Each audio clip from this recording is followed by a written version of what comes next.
Starting today, you're on duty for all 7 of us. I was greeted by these words as I opened the front door, coming face to face with my son, Cedric, whom I hadn't seen in months. Behind him stood his wife, Sissy, and their children, all laden with large bags. I didn't hear anything about this. It's unreasonable to just show up at someone's home with so many people, even if it is your family home. I tried to explain, but Cedric didn't seem to care much. Yeah. He replied dismissively, barging in, a sight that filled me with dread. Why had he returned? Months ago, after I criticized him and his wife for their extravagant spending, it was him who called me a greedy old lady and cut off all contact. Cedric, physically much stronger, easily pushed the door open and entered the foyer. There's no way we have room for 7 people, right? So, he said as he stretched out his arms and firmly grasped my shoulders. The pain made me groan, and he said with a nasty smile, "After you're done with cleaning and laundry, Mom, you can sleep in the hallway." My name is Sharon. I'm a 75-year-old woman living on a pension, just an ordinary person. Before I was married, I worked hard at a company. I enjoyed my job in the beginning, and because there were many women around, there was understanding for women working overtime. Back then, the societal expectation was that women would stay home once they got married. But, "You're working very hard, and we'd like you to stay if possible." What do you say? The company said to me. Although it was a fulfilling job, my husband wanted me to be a housewife, so I took on that role after getting married. I also took pride in cooking, always adding a special touch to my dishes to make them taste professional. I aspired to dedicate time to those extra touches. Becoming a housewife also meant I had more time for my hobby, sewing, which secretly pleased me. I only had one child, Cedric, but I think back fondly on the times when it was just the 3 of us. I was happy when he was clingy during his early childhood and elementary school years. As he entered middle school, he went through a rebellious phase and started keeping his distance, but it seemed he had good friends. A friend he made in middle school is still in touch, I hear. In high school, influenced by his friends or perhaps the thought of college, he began to focus more on his studies. While my husband held traditional views, he was supportive of parenting, making the challenging task of raising a child enjoyable. I was fortunate to have mom friends around, especially during high school and college entrance exams, when we would discuss, "How are you dealing with your child? What advice should I give? What's the best way to support them to focus on their studies?" Such was the circle of support I had. When Cedric got married, he hadn't saved up for the wedding, so I ended up covering most of the expenses. My husband worked hard and always brought money home, so we lived a comfortable life without financial struggles. My hard-working husband passed away from illness 5 years ago. And now I live alone. My income comes from my pension and the savings my husband left behind. I utilize my sewing hobby to create items and sell the finished products on flea market websites, earning a modest income. I'm not struggling financially and have a fulfilling life, engaging in hobbies and volunteering with friends. Besides volunteering, I enjoy spending fun days out, like going to lunch with friends around me. My son, Cedric, is now 44 years old. He got married 17 years ago and has his own family. His wife, Sissy, is 40. I remember her being quite shy when they were students, a long time ago. That image of her has been completely overturned over the years. Cedric and Sissy have 3 children, who are now 14, 10, and 8 years old, my grandchildren. When the grandchildren were younger, Cedric and Sissy had a good relationship without any particular problems. I made sure not to do to my DIL the kind of things I disliked being done to me as a MIL, avoiding sudden visits and giving money during celebrations so they could buy whatever they wanted. I thought we maintained a good distance while still being close, but the situation has drastically changed recently. Sissy started asking for gifts for the grandchildren or for expensive dining out almost every week. Whenever we go out to eat, "Let's go eat," she would say, yet neither of them would even pretend to reach for their wallets. Moreover, they always choose expensive restaurants. But dining out was still the lesser evil. I was happy to see the grandchildren enjoying their meals, smiling and saying how delicious it was whenever they came along. Gradually, she began asking for expensive jewelry. I've known her since Cedric's high school days, so I've known her for a long time. Sissy was very quiet as a student, inconspicuous for better or worse. That she would become so brazen was beyond me. I sigh, thinking I lacked judgment. She wasn't inherently rude, she just became overbearing the moment she decided she could say anything to me. As relatives interacted with her, they gradually realized her true nature and began distancing themselves. Now, the only ones still dealing with her have very strong personalities. Sissy, thinking she could control me, began demanding rings, necklaces, brand name wallets, and bags. I once confronted her. "Why do you need such expensive things? Aren't these for your use alone?" She claimed it was all for the children. "I need this outfit for a school event. Only a brand name bag will match this dress," she would say. But I couldn't afford brand name items just for that reason. Ignoring her requests seemed to work, as she eventually stopped asking for more. However, she then started targeting things that were harder to refuse. When I was cooking dinner, "Make some for us too," she'd come over and say. If I refused, "Then, just something you have is fine." She'd help herself to my fridge, taking leftovers or the meat I had just bought. Even if I protested strongly, she'd laugh it off. "Thank you," shake off my arm, and take what she wanted. I was appalled that she would go to such lengths. It's common to hear about MIL being mean to their DIL, but is it normal for me, the mother, to be at my wit's end? Demanding meals for her whole family during an unannounced visit is incredibly presumptuous. Yet, she never attends family gatherings. At Christmas, she demands gifts for the grandchildren and leaves without greeting other relatives after devouring the feast. My warnings were always ignored. Fed up with her terrible behavior, I confronted her strongly. Then Cedric sighed blatantly, clicked his tongue, and said, "Coming to see an old lady living alone, giving you time with your grandchildren, and this is how you speak to me? Fine then. We won't contact this unreasonable old woman again." "Who's being unreasonable here?" "Fine, I won't contact you either. Don't ever come back." Sissy left quickly without looking at me, taking the children with her. Since then, the frequent calls stopped, and so did the unexpected visits. Afterwards, I became even busier with my sewing hobby and volunteering, leading a life without Cedric.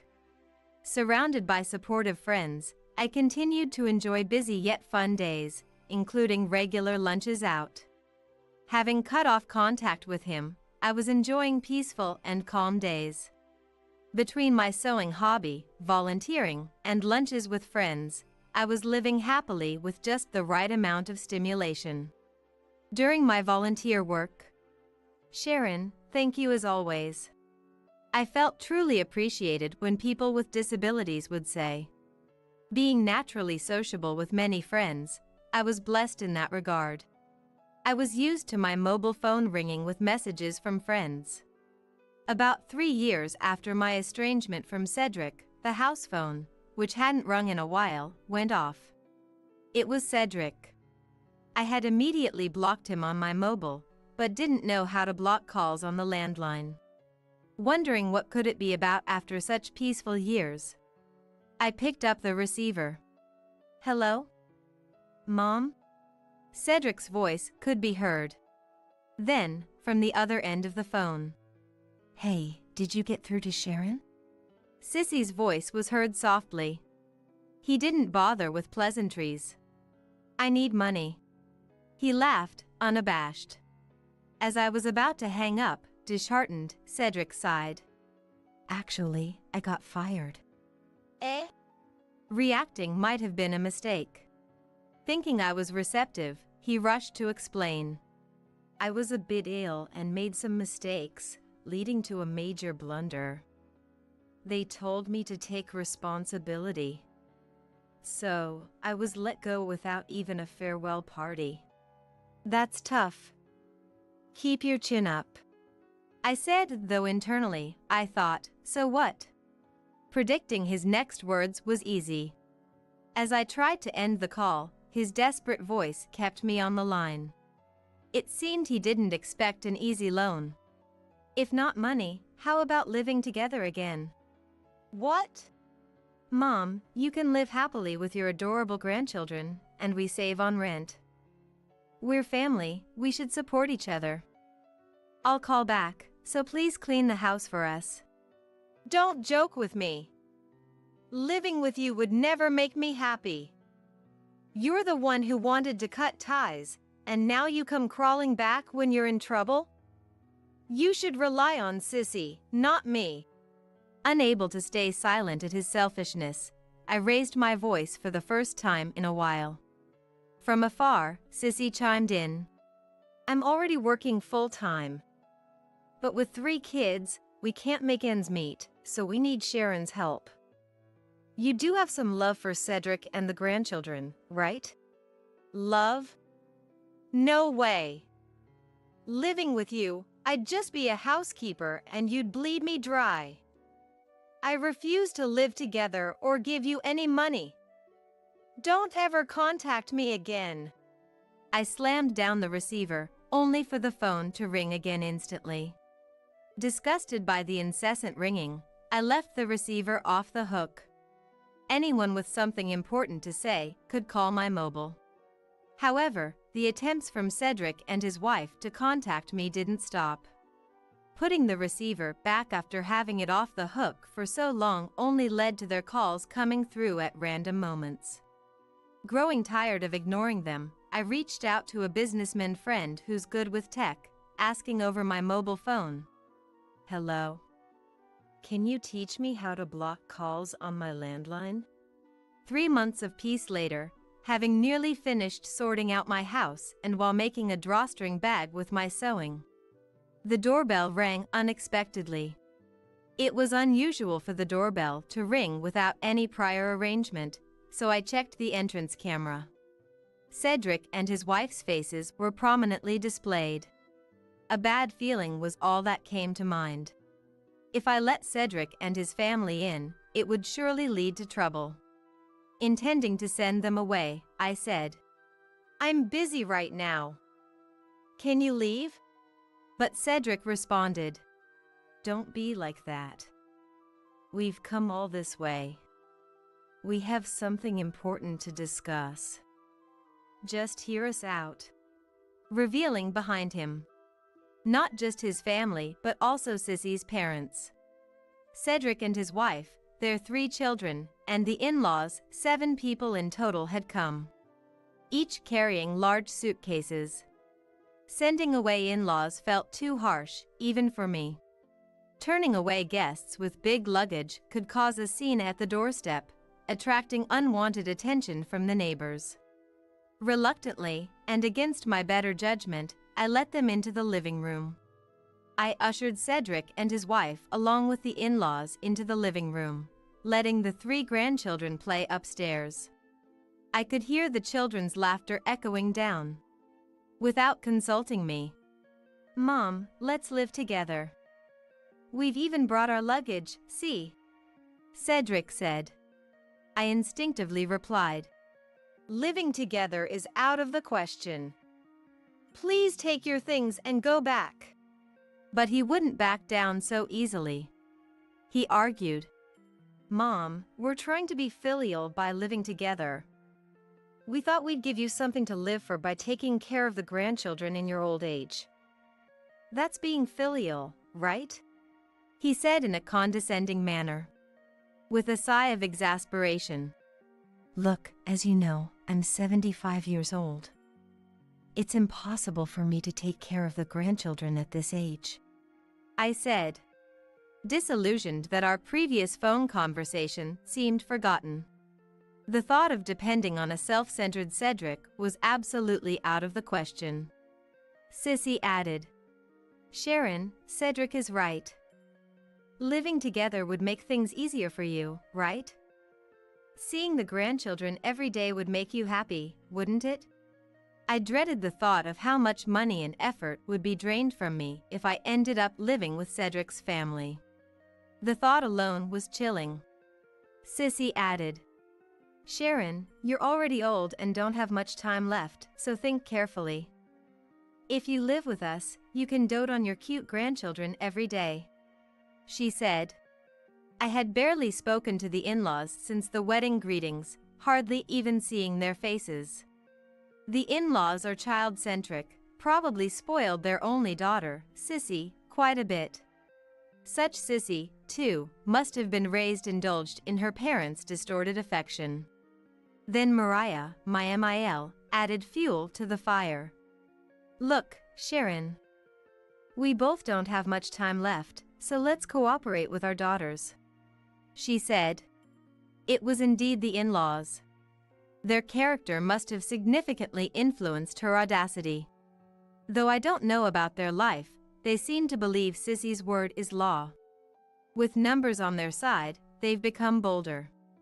Cedric, getting carried away, said, Isn't it filial of me to give our mom, whose life is nearing its end, a lively family and a purpose through caregiving? Laughing loudly. I suspected Cedric was trying to make me feel indebted for things he's now pretending never happened.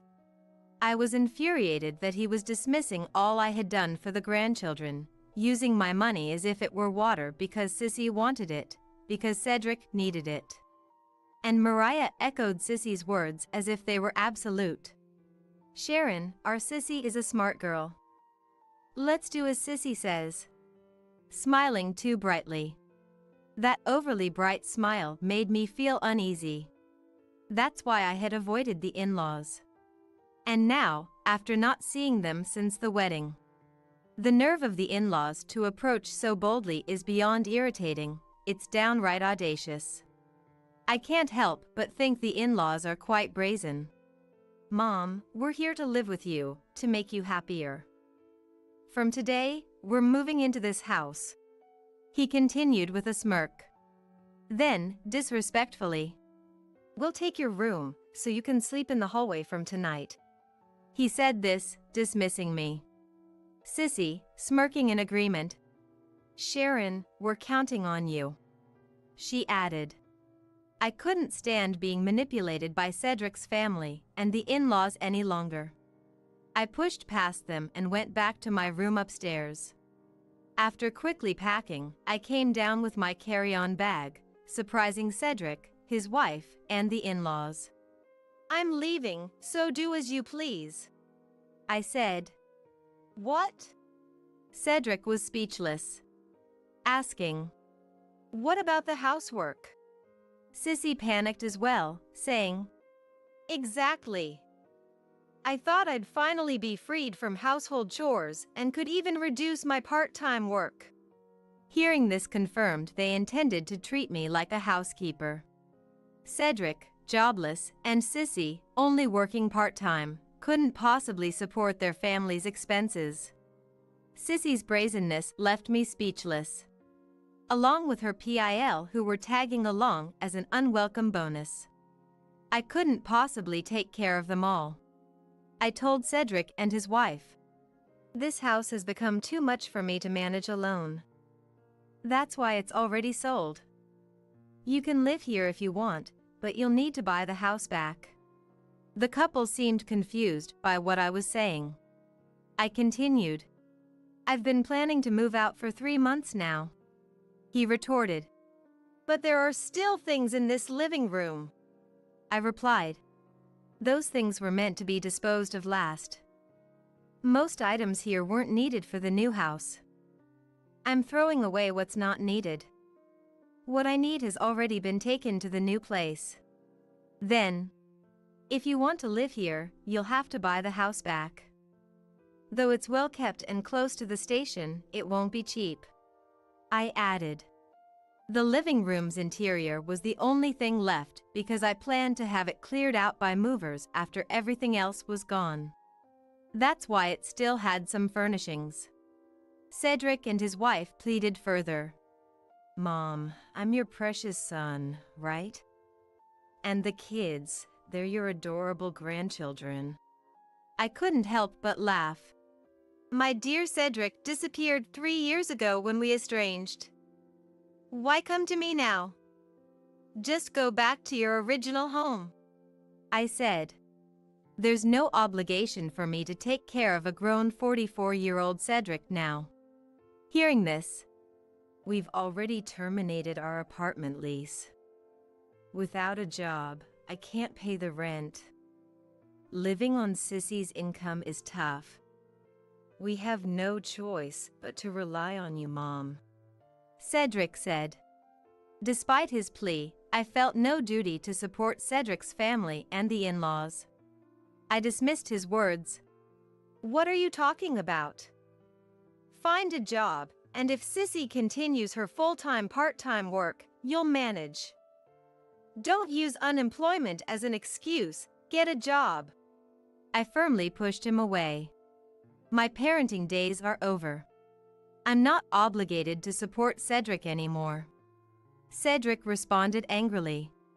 I'm asking because I can't find a job immediately. Then ask the in-laws. They're good supporters for Sissy, and it'll be easier for you to live with them, I retorted. Sissy argued. We, as a couple, and our parents have already sold our homes to come here. We have nowhere else to go but here. I no longer own this house. If you want it, you'll have to speak to the real estate agent, I explained. Observing them, it was clear they genuinely had nowhere else to go. But this was no longer his home to return to. I'm appalled at both of them. Astounded they thought they could live with me without my consent. The audacity of not only Cedric and his wife, but also the in-laws thinking they could just move into my home was beyond belief. Mariah then proclaimed, If you're a parent, it's only natural you take care of Cedric, his wife, and your grandchildren.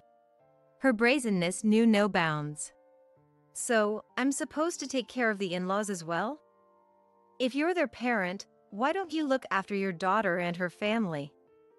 Besides, Cedric and I severed ties 3 years ago. As far as I'm concerned, Cedric is dead to me. It's too late to rely on me now. The house is sold, and my new place is a 1DK, not big enough for all of you, I said, filled with sarcasm and disdain. My generosity doesn't extend to supporting a family I've cut ties with. Without a home to offer, there's nothing I can do. As a pensioner, I have nothing left to give to him and his family. I'm already overwhelmed with my own care in old age. The house is filled with memories of my husband and the good times we had, especially when the economy was better, and how hard he worked to buy it. Not to mention, it holds precious memories of raising our only son, Cedric, when he was small. The nostalgia can bring tears to my eyes. Is it irresponsible to disown one's grown son? But he is over 40 now, married with 3 children. If there's still responsibility on me, perhaps I failed as a parent. Meanwhile, Cedric and his family were blaming each other, not expecting the house to be sold. Selling the house might seem risky for someone my age, especially after the mortgage is paid off. I wouldn't have done it if my relationship with Cedric hadn't soured. Sissy and the in-laws were furious with him, blaming him for lying. They were adamant that he was solely to blame. She angrily said, Sharon, you said you'd never sell the house full of memories. Didn't you check properly? This ruins everything. Unbeknownst to them, I had been good friends with the owner of the apartment Cedric's family had lived in. After Cedric suggested we live together 3 months ago, I reached out to her, my friend and the owner, out of concern. She informed me that Cedric had been discussing giving up the apartment for months prior. To be honest, I was stunned by Cedric's actions, but grateful I knew about their plans in advance. My friend, the owner, had told me Cedric had said, "I want to live with Mom. We want her to take care of the kids. While Mom is still healthy, we can be filial to her." Knowing this, I made plans to avoid living with him and his family. At 75, there's no way I could care for energetic children. And it was clear Cedric and his wife would dump all the housework on me. I also feared they would deplete my entire savings. I spent a week contemplating what an easily manageable environment for a 75-year-old would look like. Living alone in this house is impractical because it's too big to manage. Even now, I struggle to keep up with it. After much thought, I decided to sell this place and move into senior housing. The senior residence, not being as spacious as a house, required me to carefully select and move only necessary items. Disposing of what wouldn't fit was easy, given my wide social circle. I sold furniture, dresses, antiques, and the many books my late husband left behind. Items used in recent years were donated to a charity bazaar at a volunteer site. I collected necessary documents for the move at the city office, and had almost completed the moving process 4 days ago. Having settled the final utilities arrangements, I was enjoying sewing my last moments in the house when Cedric arrived. Hearing our exchange, my grandchildren peeked from upstairs, prompted by Cedric and his wife. "Leaving us and Dad behind, Grandma, you're heartless," the eldest, 14, accused. Then added, "A lonely old grandma should live with us. And you should leave all your money to my dad and Mom." The 10 and 7-year-olds echoed this sentiment, clearly influenced by Cedric and Sissy. Reflecting on where his upbringing went wrong, I realized his and Sissy's paths were of their own choosing. Considering the grandchildren's behavior, their future seems challenging. But that's beyond me and not my concern. I suggested to them, as if to teach the grandchildren, "You might as well ask the in-laws. There's no need for it to be me." Then, "The in-laws have no savings, and living on their pensions is tight. Having us as family will make your life more enjoyable," he responded. I could only sigh in disbelief at his request. "If you're an adult, Cedric, find a job while Sissy works part-time. If she is working, you can at least rent an apartment in her name. The owner of the apartment you lived in before is keeping it vacant for a while. If a loan is feasible with her part-time income and your unemployment, you might as well buy the house back," I suggested. After leaving, I contacted the real estate agent. At my age, I just want to live a life that suits me. Later, I learned that Cedric and his wife tried to reclaim the house I sold. He wanted to buy back the house of his memories and spoke to the real estate agent about it. He mentioned the address of his childhood home, expressing a desire to purchase it. However, a loan requires approval, and it seems they couldn't secure one with only Sissy's part-time income. Unemployed Cedric couldn't even initiate a loan discussion. The well-maintained, well-located house was too expensive to buy back on his budget, and they couldn't afford it. For unemployed Cedric and part-time worker Sissy, the house was too pricey. They ended up pleading with the owner of their former apartment, and the 7 of them, including the in-laws, moved in together. The owner was surprised that, besides Cedric's family, the in-laws were also living there. My friend mentioned, "While it secures the rental income, I just hope they don't cause any trouble. Neighborhood disputes are the most troublesome." Living in the cramped apartment with 7 people, including small children, seems to be stressful. I heard that living with the in-laws in such a tight space has been particularly straining, causing frustration. An acquaintance living near Cedric's apartment mentioned that Cedric and Sissy seem increasingly worn out. Cedric found a full-time job but, without qualifications, his salary is low. With the money from selling the house, my husband's savings, and my pension, I'm living comfortably in a decent senior apartment. I enjoy my days filled with sewing, volunteering, dining with friends, and feeling content with my peaceful life. Since moving to the senior apartment, I've made more friends through gate ball, enjoying my time more than before. I've also met a nice man, adding excitement to my life. Though I'm not considering marriage. It feels good to be useful to someone. Spending time with good people makes me happy. I hope to continue enjoying healthy, happy times like these. My name is Luna. I was a 28-year-old who worked in a flower shop located in an office building, creating flower arrangements. My husband, Oliver, was 30, 2 years older than me, and worked as a hairstylist in the same building on the second floor. He was not exactly a celebrity stylist, but he was quite popular. We were celebrating our 3rd year of marriage that year. Apart from the fact that we had been unable to have children, I thought we were doing well as a happy couple. But it seemed I was the only one who thought that way. How did we first meet?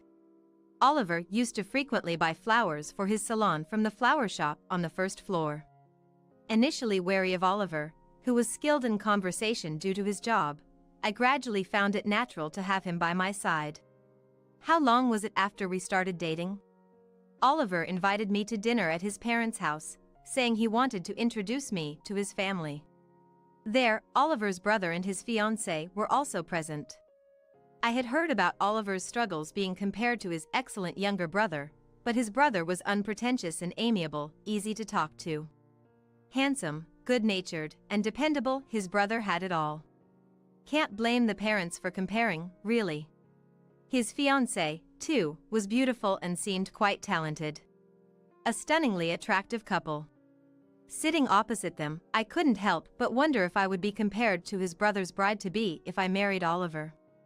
During the lively conversation over dinner, "Have you guys decided on a date for the wedding ceremony?" Oliver asked his brother. Then, "We're about to decide. We'd love some suggestions for good venues." The brother and his fiancée replied. Oliver's brother, a promising banker, and his fiancée, working at a securities firm, were both solid professionals. Thinking they would prefer something luxurious, considering they'd invite bosses and work colleagues, I suggested some famous venues where my corporate friends had their weddings. The fiancée searched the venues on her mobile phone, happily engrossed in a page showing a venue with a garden chapel. Then Oliver chimed in. "Hey, why don't we do the wedding ceremony together? How about a restaurant wedding?" And so he had proposed with a casual tone. It was something I had hoped would happen eventually, but I was shocked by his sudden suggestion, especially since he hadn't yet formally met my parents. Then, from somewhere, I heard a distinct sking noise. I couldn't believe it, but it seemed like the sound came from my BIL's fiancée. She was making an incredibly dissatisfied face and muttering under her breath. BIL's girlfriend might be okay with such a ceremony, but I. Then Lucas, Oliver's brother, exclaimed, "Bro, that's a great idea! These kinds of stylish ceremonies are becoming more popular." He seemed genuinely excited about Oliver's suggestion. Being more displeased, the fiancée glared at me more, as if to stop Oliver from saying whatever he wanted. But she was glaring at the wrong person. If she had a problem, I wished she would speak up to the enthusiastic brothers instead. Subsequently, driven by the brothers' excitement, we ended up planning a restaurant wedding, and everything progressed quickly. In a flurry, we managed to greet my parents, and the 4 of us dined out to choose a venue. As days passed, the once disgruntled fiancé warmed up to Oliver, who was now BIL, and they got along so well that one would think they were the couple getting married. However, her attitude towards me remained unchanged. And so, 6 months later, the two couples held their restaurant weddings. After the marriage, I switched from full-time to part-time at work, focusing more on household chores. I left for work after sending Oliver off, returned home earlier to prepare dinner, and waited for Oliver's return. This became my routine. Sometimes, my BIL and his wife, both working full-time, relied on our dinner unexpectedly. It seemed cooking was too much of a hassle for them. Camila, my CL, came with just a token gift, evidently expecting me to cook, sparing herself the effort. At the dinner table, Camila oddly sat next to Oliver instead of her husband, treating me more like a convenient housekeeper. Honestly, their visits were far from welcome. Moreover, she indirectly criticized me, saying I looked plain or that my only talent was messing with flowers. I couldn't stand being demeaned in front of Oliver, but I hated confrontations, so I pretended not to mind Camila's words. Instead, after they left, "Why does she look down on people so much? It's terrible to imply someone's worthless if they don't work at an office." I vented to Oliver. "She's a competent and successful woman. Maybe you're just hearing it that way, Luna. It sounds like you're envious. You shouldn't say things like that." But his response was always defensive of Camila. Oliver, proud of his brother's achievements, seemed unwilling to hear anything negative about his brother's wife. It felt like he was implying I was the problem, listing all of Camila's virtues instead. Recently, my daily life had changed a bit due to Lucas's sudden solo assignment. Camila, too, seemed somewhat reluctant to come uninvited to our dinners alone. With fewer visits from her, I was free from her snide comments and had been able to spend my days more peacefully. But now, a different worry had surfaced. For some reason, Oliver had been coming home late at night, day after day, leaving me to have dinner and go to bed alone. It was really worrying that he had been returning home after midnight so frequently. I hoped he didn't fall ill. One morning, as Oliver hurriedly got ready for work. "You've been coming home late recently. Are you okay? I'm worried you might wear yourself out." I asked him. Oliver didn't even look at me. No need to worry. It's just a contest. I'm busy preparing for a hair contest." He stammered. I haven't heard anything about a hair contest. Usually, he'd make a big deal about entering a hair contest weeks in advance, but this time, nothing. Isn't that strange? Sensing his haste, I asked, "When is this contest? You didn't mention it before. Did you decide to enter suddenly?" Without turning face to me, he replied, "Yeah, that's right. I overlooked the invitation. I've been busy arranging for a cut model and stuff." He didn't even look at me. Come to think of it, when a contest was near, a really cute cut model used to come to the salon after hours. Is she coming this time too? Is it the same cut model you usually have? I asked nonchalantly. Oliver exaggeratedly replied, "Yeah, that's right. I've been keeping her late. Really, I feel so bad about it." His manner of speaking seemed exaggerated. "What is this? This feels so forced." Doesn't his speech sound unnatural? Despite my feelings. Is that really okay? It's dangerous to keep a girl late every day, even if you're short on time. When I looked at Oliver, he seemed determined to avoid eye contact. Glancing at his watch, he said, Look at the time. I'm going to be late." Ignoring my words, he hurried out the door. Did he just run away? That reaction was so unnatural. Am I overthinking this? Could it be something with the cut model, an affair? No, that can't be it. The more I thought about it, the worse my thoughts got. After all, such things are unthinkable, aren't they? It's just my bad habit of overthinking. I need to stop that. It's just the late nights because of the hair contest preparations, that's all. Carrying these troubled thoughts, I got ready and headed to work. When I arrived at the shop, Mason, the manager of the salon where Oliver worked, was there picking out flowers for the salon. It was usually Oliver who picked the flowers, so it was unusual to see Mason here. Mason said he leaves the flower selection to Oliver because he doesn't know much about them. Could it be that Oliver asked Mason to pick the flowers to avoid further questions about this morning's conversation? I decided to probe a little. Oliver is participating in a hair contest with you, right? Good luck with that, I said to Mason. But Mason looked confused. Which hair contest? We don't have any such plans, he asked. I also asked about the cut model, but he said they hadn't requested any recently. Apparently, the model was Mason's cousin, who was currently studying abroad. As for the late nights, Mason said that Oliver had been leaving the salon at the regular closing time, so there was no way he had to come home after midnight. It seemed like everything Oliver told me was a lie. So, what had Oliver been doing every night, and with whom? While my suspicion about the cut model was cleared, I still felt uneasy.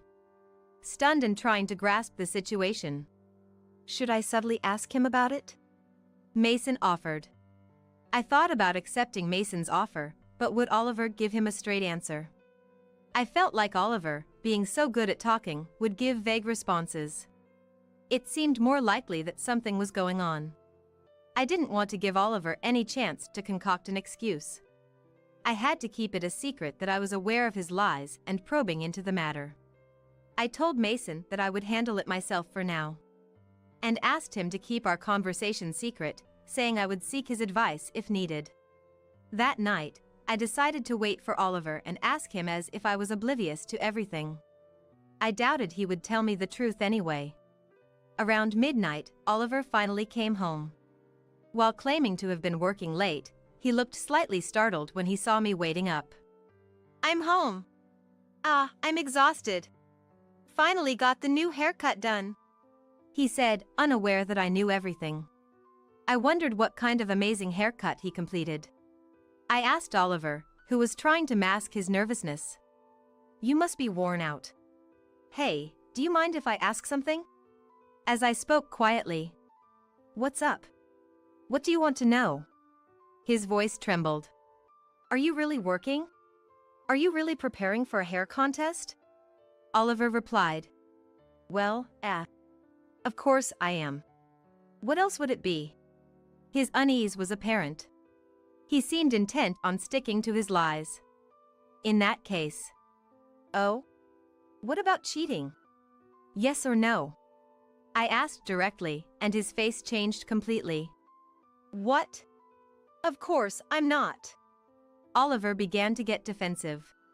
Even the usually eloquent Oliver had no room for jokes. Despite his panic, he tried to weave an escape with desperate excuses. You know, Mason told me. The hair contest is a lie, right? Wouldn't it be better to just come clean? What are you really doing? I cornered him with no escape. Apparently, he had no excuses left and, trembling with clenched fists. Fine. I'll say it. It's an affair. I've fallen in love with someone else, he blurted out. His confession came off as resigned and frustrated. He even started to get angry, as if it was some sort of injustice. I tried to get him to confess who the other person was, but he refused to say, probably because it was someone he shouldn't be involved with. No matter how much I pressed, my anger only grew. Then, I'll hire a detective or whatever it takes to find out. Just be ready. It's Camila. Hearing my words, he went pale and confessed in a defeated tone. Camila? Isn't she Lucas's wife? I was shocked, and he retorted. Yes, Camila. She's pregnant with my child. You haven't had a child with me, but you did with someone else, and that someone is your brother's wife? That's despicable. As I hurled accusations at Oliver, he retorted with unreasonable words. It's your fault for being infertile. Anyway, I'm going to take responsibility and divorce you. His words were infuriatingly unfair. That explained why he always sided with his Sael over me. Are you kidding? Do you even realize what you're saying? Does Lucas know? To have been treated this way by him, I couldn't help but be angry. It doesn't matter. Camila and I won't be separated. She's going to divorce Lucas and be with me. No one can stop us," Oliver declared defiantly. "If you don't like it, then let's get a divorce right now." Disgusted by his words, I retorted. "Don't like it? That's an understatement. I'll gladly divorce you." I decided then and there to cut ties with this hopeless man. The next day, I told everything to my parents, my in-laws, and Lucas, who was at his assignment location. Shocked and furious, they couldn't believe Oliver and Camila had an affair and were expecting a child. Despite their family's reactions, both were unapologetic and brazen. "All this is Asael's fault, right? If she's upset about the affair or didn't notice it, it's her own fault. If Lucas wants to blame someone, he should blame Asael." Camila even had the audacity to put the blame on me.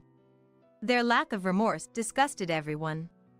Lucas decided to divorce Camila, and both Oliver and Camila were disowned by our parents and Lucas.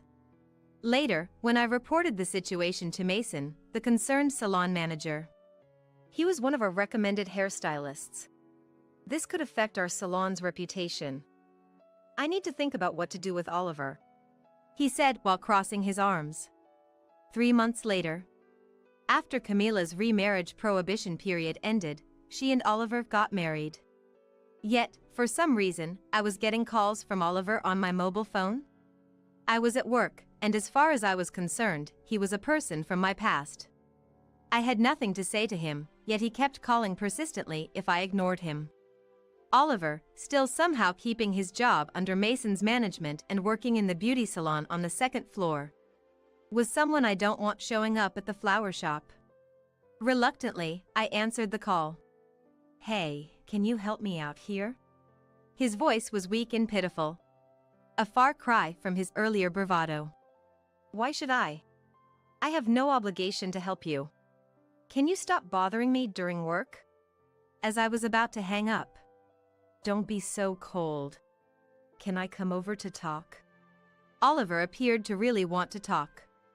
Not wanting him to actually come, I decided to listen. It turned out he was in quite a laughable predicament. According to Oliver, on the day they registered their marriage, Camila received a demand for alimony in a divorce lawsuit via a formal notice. "What's this about?" he questioned, and it turned out Camila had been having an affair with her boss, and his wife found out, demanding $50,000 in alimony. Moreover, she was pregnant, and it was unclear whether the child was Oliver's or her boss's. He might end up raising a child that isn't his. "I have no confidence in raising a child that might not be mine. Tell me how to get a divorce." His SOS to me was the last thing I needed. "Just say what you told me," was all the advice I gave. That's it. That was the last call I ever received from Oliver. Nevertheless, both my former sister-in-law and ex-husband were such despicable people. They were both broke after paying us alimony in the divorce suits. Oliver was likely to be fired by Mason now, and with Camila's affair scandal at work, she would probably be fired too, burdened with a hefty debt of $50,000 for alimony. What would they do now? Face bankruptcy? It seemed like a miserable life awaits them, socially and personally obliterated. As for me, I remarried a man who supplies flowers to my shop and am expecting a long-awaited child. I live happily, surrounded by beautiful flowers, a kind and honest husband, and looking forward to holding my lovely child. Despite being called plain, living true to myself is best.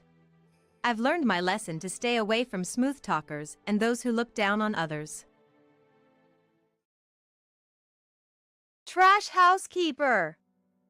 Hurry up and prepare the meal! Instead of worrying about me as I collapsed from dizziness, my husband George shoved me away annoyingly and glared at me with irritation. As his attitude drained the color from my face, I slumped to the floor, leaning against it, while he started watching TV, ignoring me completely. Staring blankly at this unbelievable scene, someone suddenly appeared behind George, blurting out words of surprise to him. "Is that all you have to say?" Right after, George turned around to see who it was and his face turned pale with shock. "My name is Marie," I'm a 34-year-old housewife. I've been married to George, who is 5 years my senior, for almost 2 years now. These 2 years have been like living in hell. What is this disgusting meal? Didn't you learn to cook from my mom? For the first year of our marriage, I lived with his parents. It was, so to speak, training for marriage. George is an extreme mama's boy, and his mother, Catherine, was what you'd call a zealously educational mom. She was incredibly strict about manners, my rules. No talking back aloud. A perfect example of a parent whose behavior negatively influences their children. A woman should be this way, and it's only natural to respect your husband. A wife who can't prioritize her husband is just useless. Raised in such a family environment, George was looking for a wife like his mom, he murmured when we first got married. Unaware of all this, I was easily swayed by his sweet talk, resulting in a hellish marriage. Marie, what I want for you is to be a devoted wife to George, supporting him. For that, I'll need to be tough on you, to raise you strictly. All of this is to ensure you two can live happily as a couple. Please bear with it. As Catherine declared, from the day we started living together, she used me like a servant. Doing chores was a given, and reading the room was a must. I had to wake up earlier than anyone in the family, and I wasn't allowed to rest until I had sent everyone off to work. I had to start eating after everyone else and finish before them, or I'd be lectured for an hour. Any slight difference in taste would result in being verbally beaten by Catherine and George. They successfully trained me to be a wife who wouldn't dare defy her husband. Now, I'm scared to even express my opinion to him. If he comes home in a low mood, I spend the mealtime trembling in fear. What part of this is a harmonious family life? Now, I only have doubts, but back then, I was completely disheartened and didn't even have the energy to think about it. It's like you can't do any household chores properly. What has your mother taught you? At this rate, it would be easier to train a stray cat. About a week after starting to live in my in-laws' house, Catherine's true nature began to show, and from that moment on, I was subjected to daily sarcastic comments. Cleaning the hallway with a rag was the norm. Not a speck of dust or dirt was allowed. It was natural to serve homemade food to your husband.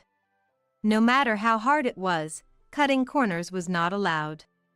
To top it off, I was told to do the laundry by hand. Even though there was a perfectly good drum washing machine right in front of me, I was not allowed to use it. For a housewife who has time on her hands, seeking convenience is outrageous.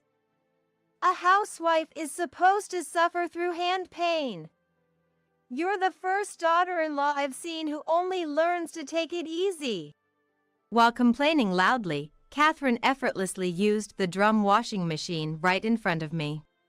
Unable to endure the overly harsh environment, I once cried to George for help, but he refused to listen to my concerns. How could you insult someone's mother like that? What kind of education did you receive to grow up into such a person? My family is perfect. Maybe it's your fault that mom has to discipline you so harshly? George never acknowledged any fault in his mother.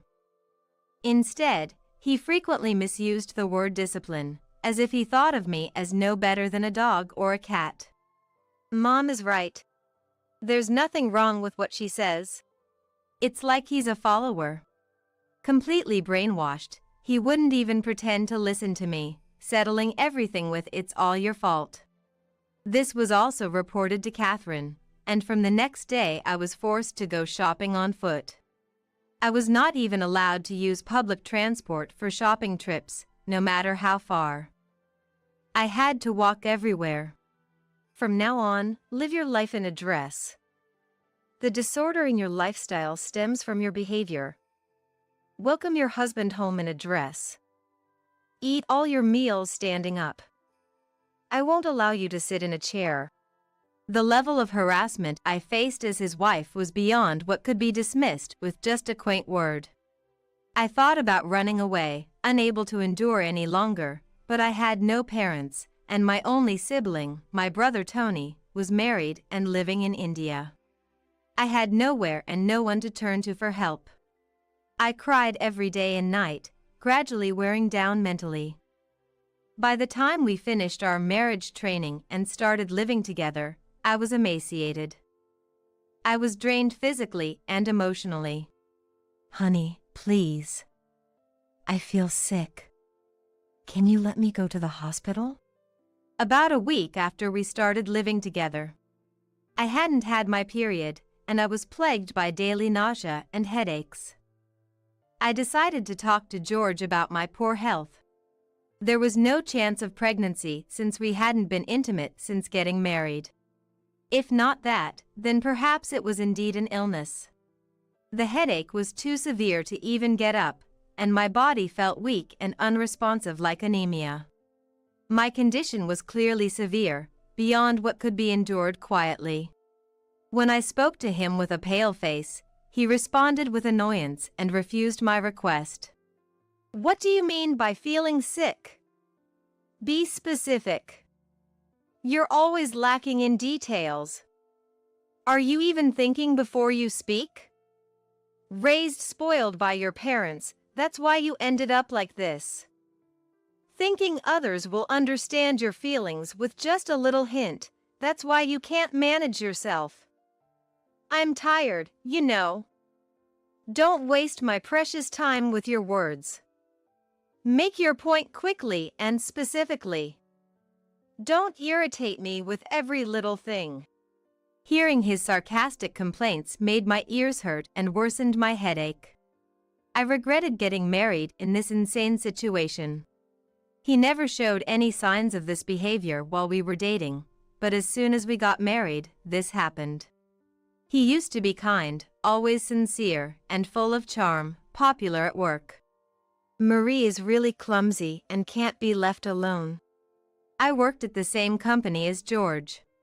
When I got the job at this major company after studying hard, Tony was so happy that he cried. At that time, my parents were still alive. So when I got the job, Tony came back from India for me, and we spent time together as a family. If you ever have any trouble, call me anytime. Even if we're apart, I'm still your brother. Tony, 7 years my senior, really doted on me. There were aspects of George that reminded me of Tony, which drew me to him. He was caring, laughed off my clumsiness, sincere, smart, and a reliable big brother figure to everyone. He was someone I admired. With the headache, nausea, and dizziness, I'll go get some medicine from the hospital, so please, could you give me some money for the consultation? I couldn't feel a trace of his kindness from back then. Not a speck remained. Now, he seemed like a completely different person. Cruel to the point where the word brutal fits, not seeing me as a person. He looked at me with a scornful gaze, as if he was looking at trash, instilling nothing but fear in me. It's all just indulgence. What? I didn't expect to receive any money honestly, but I was at a loss for words at his unexpected response. Living as a housewife, being pampered, and yet you complain? Where in your lifestyle do you find the cause for dizziness, nausea, headaches? It's all just excuses to avoid doing household chores. That's not. I didn't mean that. Not working outside, and you talk about headaches. That's laughable. Just take some over-the-counter medicine and get over it. I won't allow a waste of money. The household finances were entirely managed by George's salary. He confessed before we got married that he couldn't do anything around the house and wanted me to handle the household chores as a housewife. Don't worry about money. Whether we have 3 or 4 kids, I'll earn enough working outside. I want you to do what I can't. Even I, as unreliable as I was happy to be of help to him. I had no hesitations about leaving my job if it meant being his support. I believed we would have a happy life together. But this was the reality that awaited me. I became like a bird trapped in a cage, forced into a constrained life. Enough, someone, please help me. After George, who wouldn't even consider my illness, stormed out of the living room in anger, I collapsed on the spot and cried. I was overwhelmed by a ceaseless flow of sorrow, lacking the will to fight back. I wanted to disappear. If I had to stay here, I'd rather end my life. Mentally and physically cornered, I left the house without telling him, heading outside. Walking for a while, I unknowingly passed near where my childhood home used to be. Having run out barefoot, I realized my feet were in tatters. I couldn't walk any further. It was a slightly chilly autumn. I was lightly dressed, so the cold wind made me shiver. What would happen if I just let the cold take me? Could I find an easy way to the next world? As I collapsed in front of the empty house that used to be mine, I lay down on the ground. I couldn't think of anything. I didn't want to. I just wanted to disappear. That's when I heard it. Through my hazy consciousness, I heard someone calling me. Hey! Hold on! Open your eyes! Feeling a sense of nostalgia for the unknown voice, my consciousness faded away. I woke up to find myself lying on the bed. Having shone an unfamiliar ceiling and slowly opened my eyes to a warm room and the smell of delicious bread. As I tried to sit up and look around to grasp the situation. Awake now? A slightly older man who felt strangely familiar stood there. As I felt wary of this person I didn't recognize, he saw my fear and laughed heartily. What, you don't remember? Well, no surprise there. It's been over 20 years, after all. Hearing his cheerful laughter and words, a memory flashed in my mind. Could it be Mike? Spot on. Long time no see, Marie. I was passing by your family's old house and saw you collapsed. Seriously freaked me out. What were you doing there? Mike. My childhood friend and Tony's best friend, with whom I used to play until middle school. He moved away when we entered high school, and though we lost touch, he and Tony had remained in contact, and apparently, he had heard a lot about me. Now, he's the owner of a transport company and a father of 2. I never thought Mike would be here. I was visiting my grandma's grave with my family and decided to take a trip here. More importantly, what happened? You were so cold when I found you, I rushed you to my parents' house. Mike's wife, Lily, a nurse, had assessed my condition and decided it was safe for me to rest, so they took me to Mike's parents' house. There, he kindly listened to my situation. Lily stayed by my side, crying at the story of a stranger, and hugged me, saying how hard it must have been. Unforgivable. Someone who can't see others as people should be left immediately. I also want to escape that house. But I have no relatives or friends to turn to. Lily's words were exactly what I had been thinking. But she understood my situation as well. Tears flowed as I spoke of my hardships, and she was visibly troubled, searching for words. If you had a place to live and a job, would that solve the problem? Huh? Hearing our conversation, Mike suddenly asked this, leaving me puzzled, unsure of what he meant. Then, he made a call, and after finishing the conversation, he turned to me with a bright smile. Marie, we will definitely help you out. So, you're leaving that house. I'll support you. Confused by what he meant, Mike showed me a reassuring smile, signaling he's got this. Little did I know at that moment, this would be the start of my fight back. After hearing my situation, Mike took me in until my condition stabilized. Lily called George, and probably because it was someone else intervening, he didn't try to forcefully take me back. Being away from George seemed to have stabilized me mentally, and my physical condition improved somewhat. However, Lily strongly suggested I visit a hospital. Marie tends to endure too much, thinking you can handle it, but don't underestimate the illnesses that come from mental stress. Once this is all settled, we must go to the hospital. I'll come with you. Her genuine concern was evident, and I gratefully accepted her kindness, prioritizing my rest for the time being. A week passed, and Mike said everything was ready, suggesting we go back to my house once. If anything happens, call me right away. I have my mobile phone. Mike, thank you for everything. Encouraged by his dependable words, I decided to return home. Mike accompanied me to the entrance, where George, flustered, welcomed us.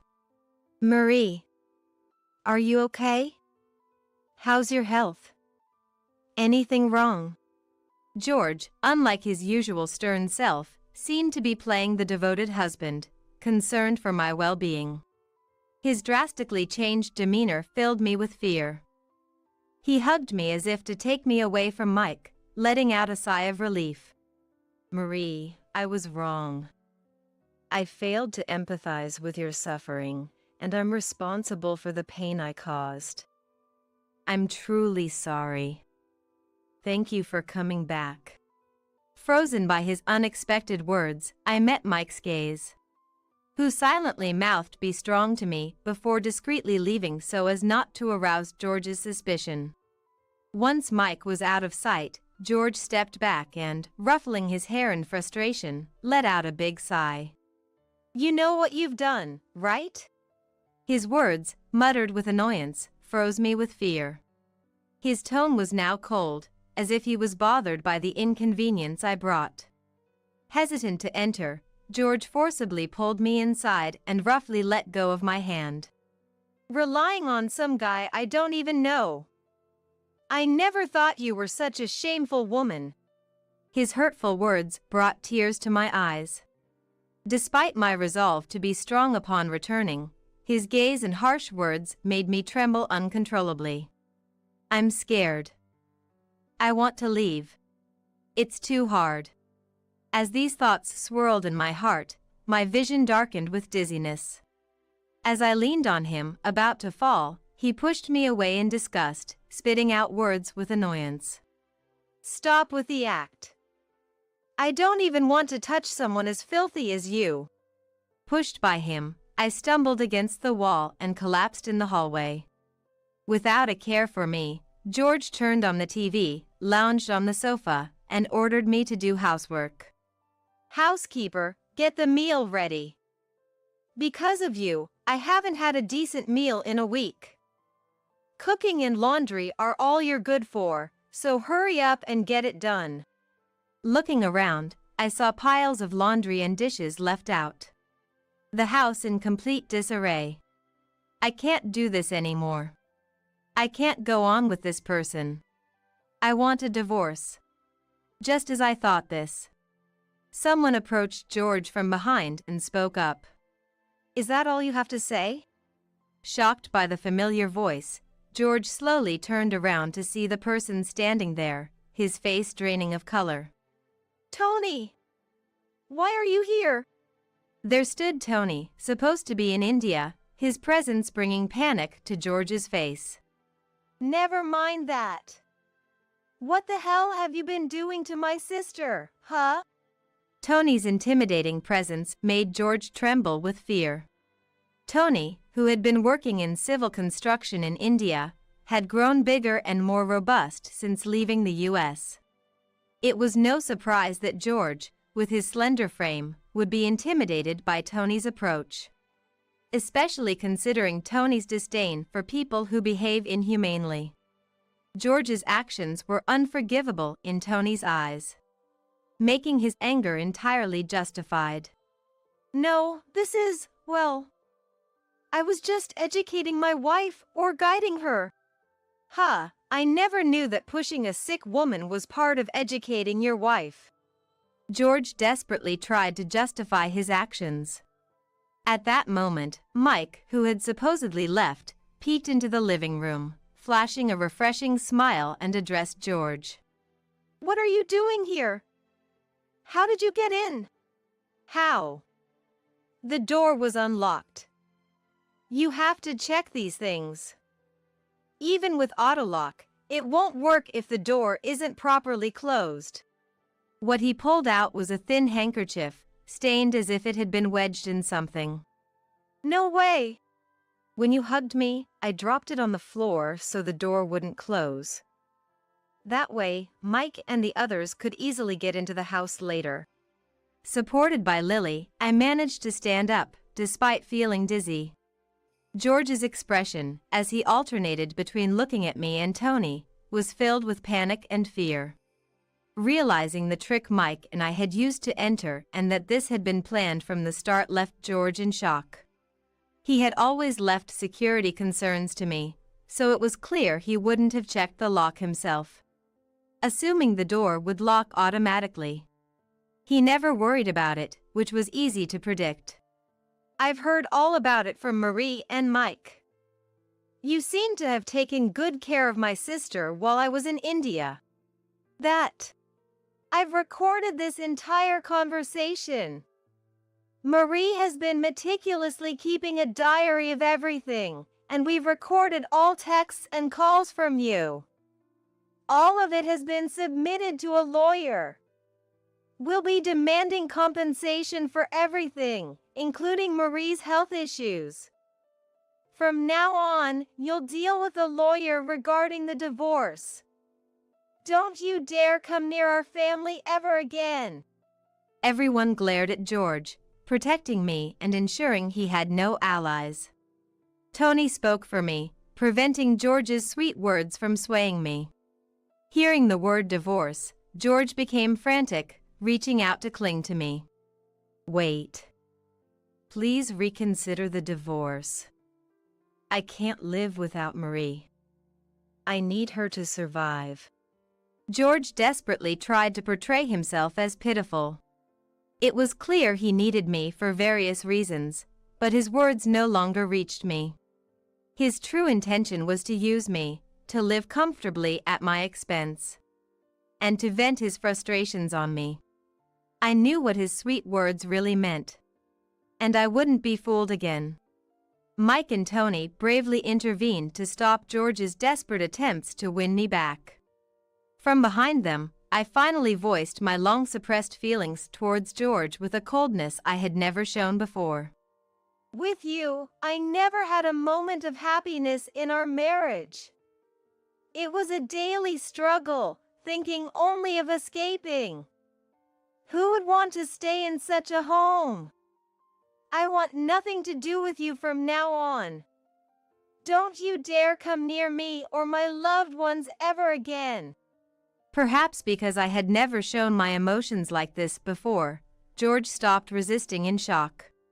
Overwhelmed by the reality before him, he collapsed, drained of all strength. Thus, I was finally freed from George's malevolence, and decided to move to India with Tony.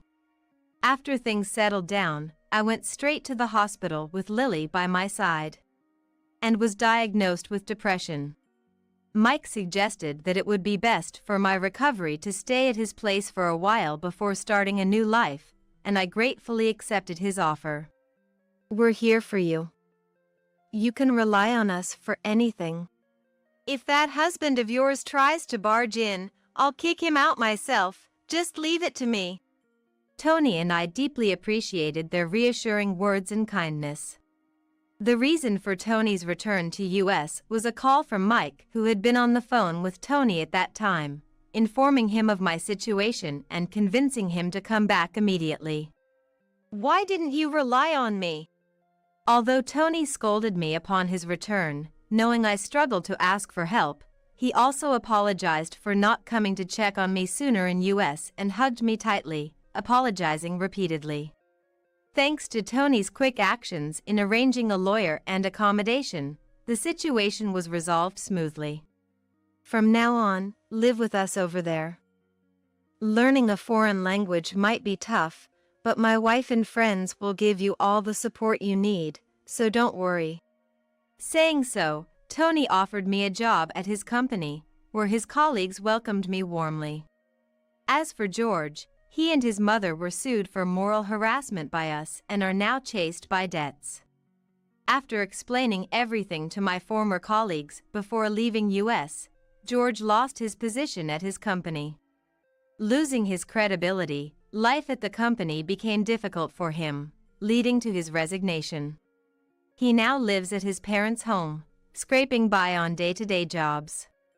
He sent me a letter of apology which said the incident taught him that bad actions come back to haunt you. But of course, I couldn't trust his words and made sure to receive compensation from him. My long-living health finally came to an end. Now I live a comfortable and joyful life in India, surrounded by kind people. I'll leave the kid for you to take care. As I wondered what he meant, Thomas uttered something unbelievable. Apparently, he was taking advantage of our current separation to live with his affair partner. He wanted to divorce me, right after my mother passed away, to marry his mistress. I had heard that separation is often treated like divorce, making it hard to claim compensation for infidelity after separating.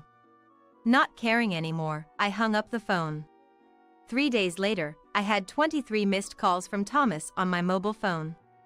But I thought his actions were despicable and didn't respond, just blocked his number. However, Thomas was persistent. He even sent texts through social media, which he normally never uses. That's when I decided to fight back against Thomas. "Fine, if that's how you want it, I'll show you hell." Thomas, who didn't even attend my mother's funeral and was planning an elopement with his mistress, didn't deserve any sympathy. I was determined to pay him back double for everything he had done to us. My name is Sandra, a 46-year-old part-time worker and a housewife. My family consists of my husband Thomas, a year older than me, and our 16-year-old daughter in high school, Margaret. We lived in a small apartment in the countryside. I got married when I was 23, but after discovering I was infertile, it took 5 years of fertility treatments to finally have our long-awaited daughter. But after Margaret was born, I struggled with first-time parenting. Gradually, I lost my peace of mind and left the company I worked for, temporarily becoming a full-time housewife. In our society, whenever Margaret got sick, I, her mother, was called to accompany her to the hospital. This was what led me to quit my job. It wasn't that I hated caring for Margaret, but my boss indirectly suggested I resign, and I couldn't bear it and ran away. Eventually, staying at home all the time seemed depressing, so I put Margaret in daycare and started earning a bit as a part-time worker. Both Thomas and I couldn't forget the hardship of 5 years of fertility treatment, and we eventually settled on having just Margaret. I first noticed something was off with Thomas when Margaret was in upper elementary school. Margaret was academically gifted, so I really wanted her to try for private middle school. Margaret was positive about the idea of middle school entrance exams, and we even attended open campus events together to choose the best school. Thomas earned enough for us to live comfortably, even with me as a housewife. Plus, I was prepared to use my savings from before marriage or untouched part-time earnings for Margaret's education funds. But Thomas was adamantly against it. No. He was unyielding in his refusal to let Margaret take the exams. What's the point of a middle school entrance exam? Let her go to a regular middle school, that's enough for Margaret. Isn't the entrance exam something for daughters of company presidents or something? No matter how I tried to convince him, Thomas stubbornly refused. Finally, losing patience, I told Margaret, "You can take the exam if you want. I want to support what you want to do. Just focus on your studies without any worries." But Margaret just shook her head, looking sorry. She probably hated seeing us argue over her future. That's when I realized it. I shouldn't be showing this side of us to our child. I started to be extra careful not to get into intense arguments with Thomas for Margaret's sake. That marked the beginning of a life walking on eggshells around Thomas. But the more I tried to be careful, the more sensitive I became, and even trivial things would turn into arguments. Hey, I've been meaning to say this for a while. Isn't this stew too salty? I've always hated this kind of seasoning. Thomas suddenly confessed that he never liked my cooking. After our argument about the entrance exam, it seemed like he no longer held back. He started criticizing without care. For example, he started saying he didn't like Worcestershire sauce or that he always hated the tomatoes in his sandwiches. He kept going on about it at the dinner table, making me feel quite bad. So, reluctantly, I stopped adding tomatoes, which I used to make the dishes look good, and carrots, which he also said he didn't like. I don't want your lunch anymore. It doesn't look good and I lose my appetite. I responded to his requests, but to that he threw away the lunch I made. Fed up with his constant complaints, I finally exploded in anger. Then eat out. If you're going to complain that much, I won't make your sandwiches ever again. And from that point on, I stopped making sandwiches for Thomas altogether. A turning point came sometime later. It was when Margaret, who was attending a public middle school, was about to face high school entrance exams. Despite attending public school, she participated in an archery club outside of school and achieved a national competition placement. Margaret was also academically successful and skilled at piano, a hobby I had introduced to her.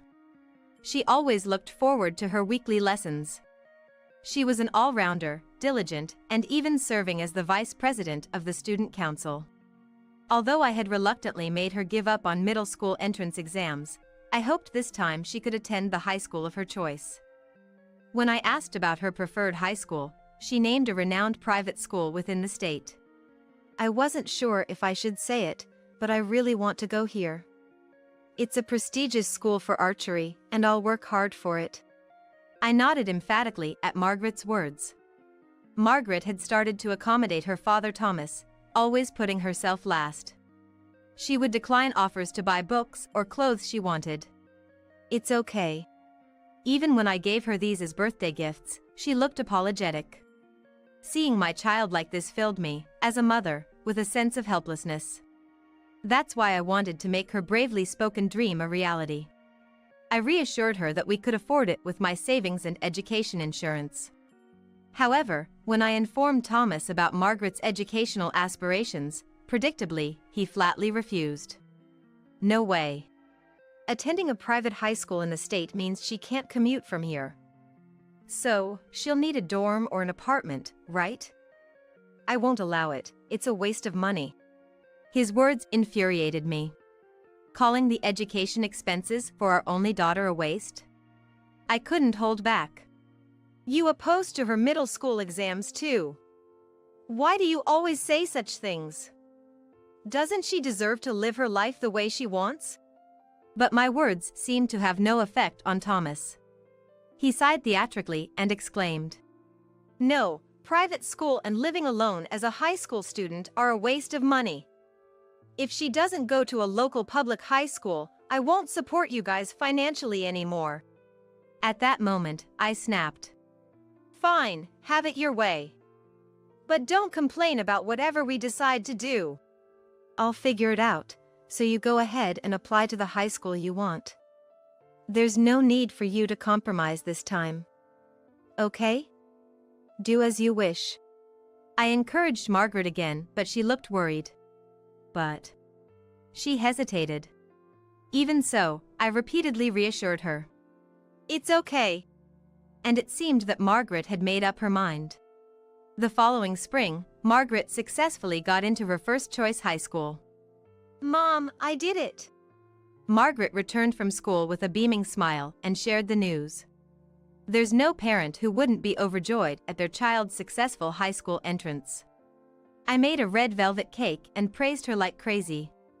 Although there were tough times, she had done well. However, Thomas, not celebrating this achievement, said something awful.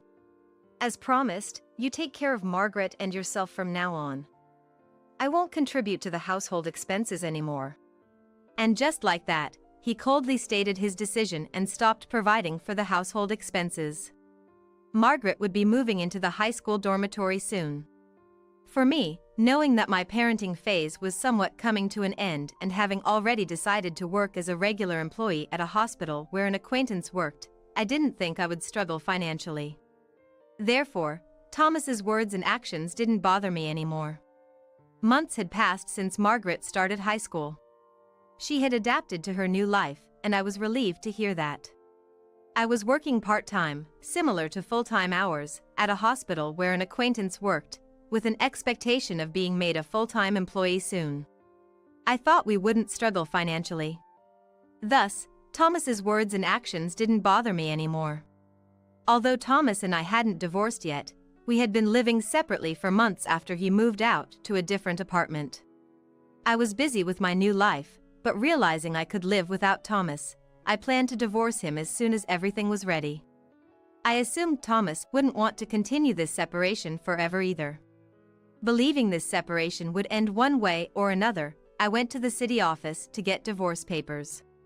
But then, I received devastating news. My mom back home had passed away. When I got the call from my dad, I was so shocked that I collapsed. Mom had always been frail, in and out of hospitals since I was young. I remembered praying with Dad for her successful surgeries. I knew she had been battling cancer for a year now and understood that her time was limited. Still, the news of her passing was hard to accept. Dad, having lost his lifelong partner, looked utterly defeated and downcast. He clearly lacked the strength to act as the representative of the family at the funeral. So, I stepped up to take on that role. Being an only child, there was no one else who could do it. Dad weakly smiled at my offer. "That would be a great help," he said in a faint voice. We hadn't told anyone about our separation, not even Dad or our acquaintances. So, I thought it best to invite Thomas to the funeral. I quickly sent him a text with details about Mom's passing and the funeral arrangements. As expected, there was no reply. On the day of the funeral, Thomas didn't show up, and Margaret, who had come home for the occasion, muttered, "He's the worst." Even Dad, who looked so frail, was angry, feeling insulted for his wife and daughter. I had my own grievances against Thomas, but now wasn't the time for that. "Both of you, I feel the same way. But do you want to send her off with angry faces? Mom always said, nothing can beat a smile, didn't she?" My words reminded Dad and Margaret of Mom's cheerful nature. We managed to regain our composure and give Mom a proper send-off. That night, Thomas finally called back, but with an insensitive remark. "I'll leave the kid for you to take care." In such a situation, what was he thinking? As I silently pondered, Thomas, unasked, began to talk volubly. "Let me put it simple. I'm planning to elope with my girlfriend. She's younger and cuter than you." Apparently, he was living with his mistress, using our separation to his advantage, and wanted to divorce me right after my mom's death so he could marry her. I've heard separation is often treated like divorce, making it hard to claim alimony for infidelity afterwards. But for me, such things didn't matter anymore. "Oh, really? Do as you please," I replied and hung up the phone. 3 days later, I had 23 missed calls from Thomas on my mobile phone. Thinking how despicable he was, I didn't respond and blocked his number. When he realized I wasn't going to answer the phone, he started sending apologies through social media. That's when I decided to fight back against Thomas. "Fine, if that's how you want it, I'll show you hell." Thomas had declared abandoning me and Margaret at the time of my mother's funeral, and on top of that, he was planning an elopement with his mistress.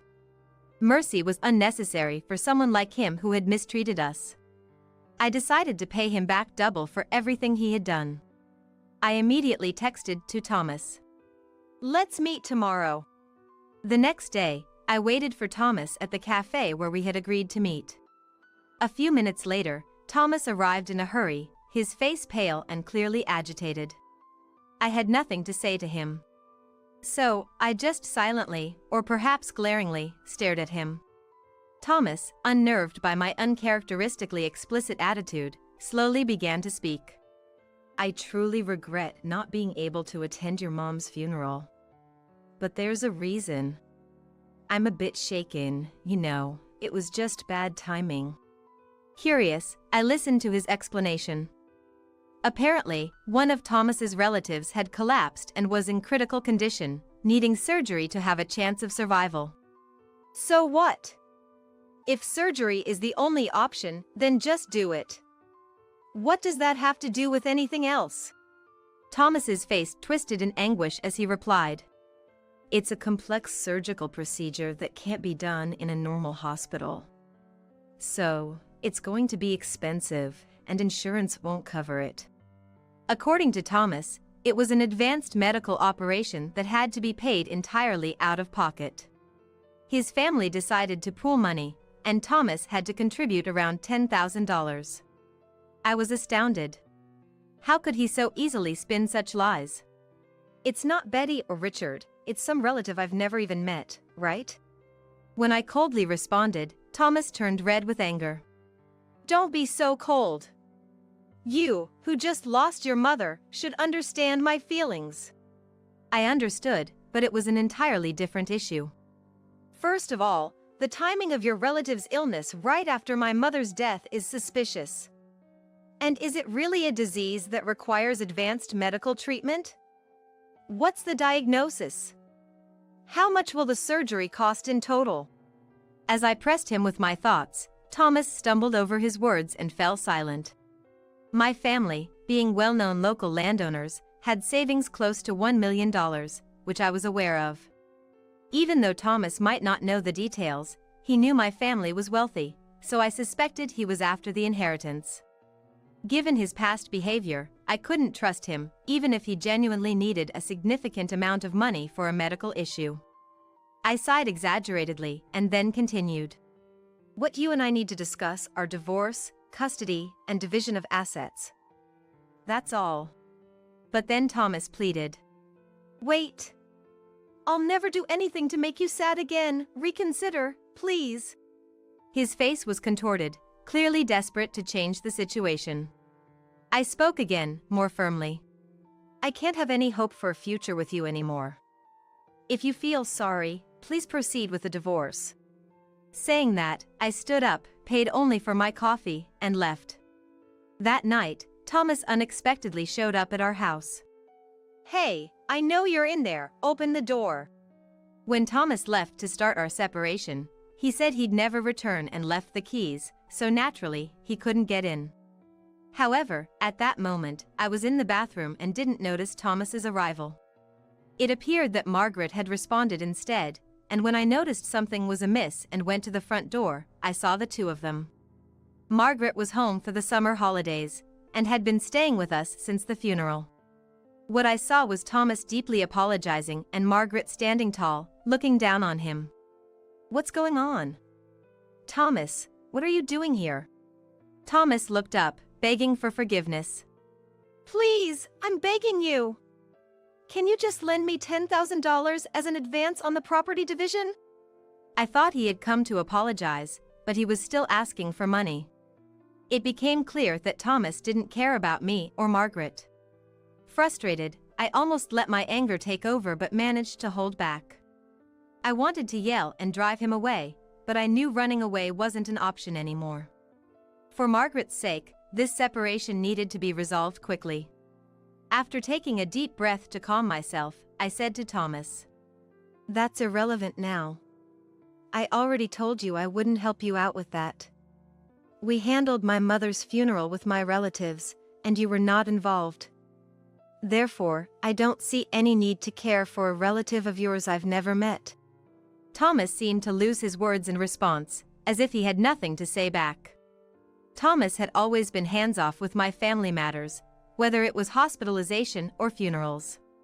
Yet, now that he was in a bind, he wanted my help, which was far too convenient.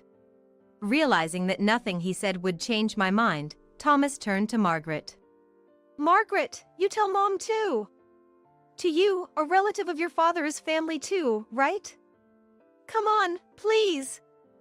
You're kind-hearted, you'd feel bad knowing a family member is sick, right?" Typically quiet, and when he did speak it was usually sarcastic, but in such moments, Thomas became talkative. And now, he was clinging to the daughter he tried to abandon for his mistress, having not even paid for her high school. I felt a headache coming on. I endured a lot for Margaret's sake, but maybe it would have been better to have divorced from the start and lived just the two of us. But it was too late for regrets now. I wondered what Margaret was thinking.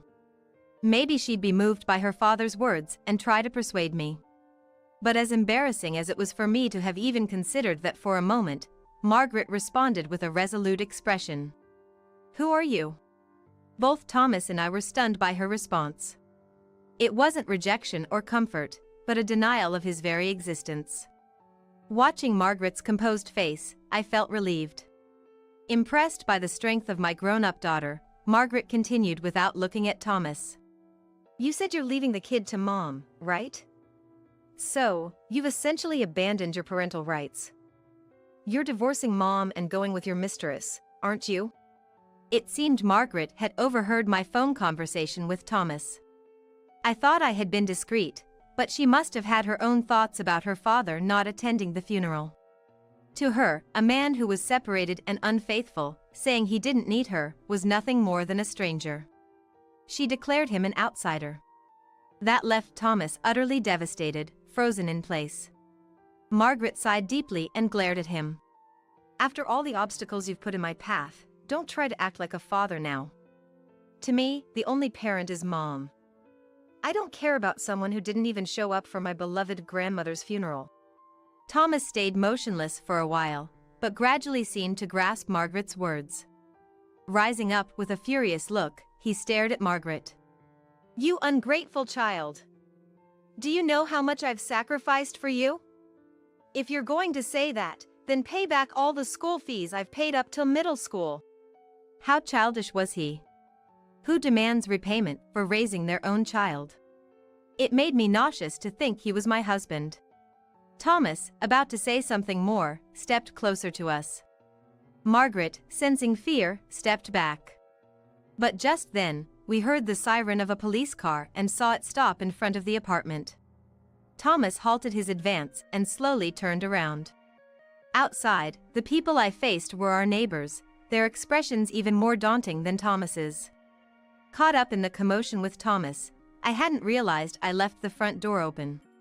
The walls of the apartment are thin, and many people were home during the evening hours. A neighbor, having heard the ruckus, apparently called the police. When Thomas realized the police were there for him, he became visibly flustered, losing all his previous bravado. The officers stepped out of the patrol car and came straight to us to inquire about the situation. Our neighbors had reported Thomas as a suspicious person. I've always had a good relationship with my neighbors. And when I mentioned my mother's funeral, they even said, "Please let us pay our respects." So they attended, and noticing that Thomas was absent, I had candidly explained. Remembering how they had unanimously condemned Thomas's absence and behavior recently, it was no surprise they called the police when they heard him causing a scene. Thomas always said neighborhood relations were unnecessary, but in that moment, I was grateful for our close-knit community. And the police didn't irresponsibly leave the scene unresolved. Thomas desperately tried to clear up the misunderstanding. "I'm the head of this household. What's wrong with a husband returning to his wife and daughter's home? This is just a little family disagreement, nothing that needs to trouble the police." That's what he was pleading. His earnest plea only sparked a chorus of boos from onlookers. The officer calmed the crowd and then asked me if Thomas's claims were true. I answered honestly. "I'm embarrassed to say, but we are currently separated. My husband already has someone else, and we were ready for divorce. I've even prepared the divorce papers." The officer believed my story and instructed Thomas to return to his current residence. The neighbors, who had been watching from a distance, emanated an aura of "go back home already." Thomas still seemed eager to argue, but I told him, "This won't solve anything. Besides, when we separated, this house was transferred to my name, and I've been paying the rent. Don't just barge in." He had no reply to that. Margaret then chimed in, echoing my sentiment. "Officer, I'm scared of this man." That seemed to be the final straw. The police, recognizing the need to protect Margaret, a minor, firmly told Thomas, "Dad, it's time to go home." Facing the backlash, Thomas realized his efforts were futile and dejectedly left. 2 weeks have passed since Thomas's visit. I consulted a lawyer about the incident and decided to proceed with the divorce, seeking their assistance. Given Thomas's behavior, a straightforward discussion seemed unlikely. The lawyer agreed, confirming my decision was right. Finally, the day came to speak with Thomas again. He appeared dejected, but I unceremoniously handed him the documents without a word. Thomas browsed through them, puzzled at first, but his expression turned to one of shock. "Wait, what is this? How did you find this out?" The document detailed a compensation claim against Thomas and his mistress. All of Thomas's previous behavior was a facade. While it was true he had an affair, the woman had instigated him to play a part. If the mother-in-law had passed away, Sandra will inherit something, right? Just shake her up a bit, and she'll probably want to settle with money. It'll be easier for us to get married. How about getting around $10,000? The story about needing money for advanced medical treatment for a sick family member was a lie. It was a fictional scenario created to swindle money from me. I had felt uneasy about the whole situation. After the funeral, Thomas had called nonchalantly, ready to break up, but then suddenly turned desperate by dawn. I suspected there was more to it. The timing was too convenient. Trusting my intuition, right after Thomas's call, I secretly hired a private investigator to conduct a background check. With Thomas openly admitting his affair, he made no attempt to hide his infidelity, making gathering evidence straightforward. Furthermore, emboldened by his admission, he was captured toasting with his mistress. "To our 5th anniversary, cheers!" This meant Thomas had been having an affair for 5 years, even before our separation when our marriage wasn't yet in disarray. This meant I could claim compensation. Confronted with his lies exposed, Thomas began to tremble. His hands weakened, dropping the stack of papers on the desk. His eyes became vacant, his mouth moving as if searching for words. After 5 minutes, he managed to utter, "What should I do?" I leaned forward as if I had been waiting for those words. "I'll be claiming $30,000 from you as compensation for the affair and the emotional distress you've caused me. And from the other woman, $10,000. These amounts were the maximum claimable according to standard rates. Thomas panicked at the hefty sum. "I can't pay that. I mean, if I do, it will ruin my life." His excuses were expected. So, I presented an alternative. "Then let's settle it with compensation in the form of property division. But child support is a separate matter. You'll pay for all of Margaret's expenses, including her high school and future college fees." Faced with Thomas's refusal, I pressed on. "If you default, I'll go to court for enforcement. Your employer will be notified, and the amount will be deducted from your salary." Faced with this reality, Thomas reluctantly signed the documents my lawyer had prepared. This marked the end of our long battle. Afterwards, Thomas and I officially divorced, and the financial matters were settled through compensatory property division. Thomas had nearly no savings due to funding his mistress. So in the end, I was only able to protect the savings I had diligently amassed. Naturally, Thomas ended up with nothing from the divorce, a significant blow to him. Concerned about his employer finding out, he has been diligently paying child support every month. Margaret, as if to spite him, studied hard and got accepted into a prestigious private university. I can only imagine the look on Thomas's face when he received the bill for her tuition. His mistress, shortly after paying me the compensation, was arrested and convicted on charges of marriage fraud. It turns out she had other partners besides Thomas, promising marriage to each of them. Thomas really lacked judgment.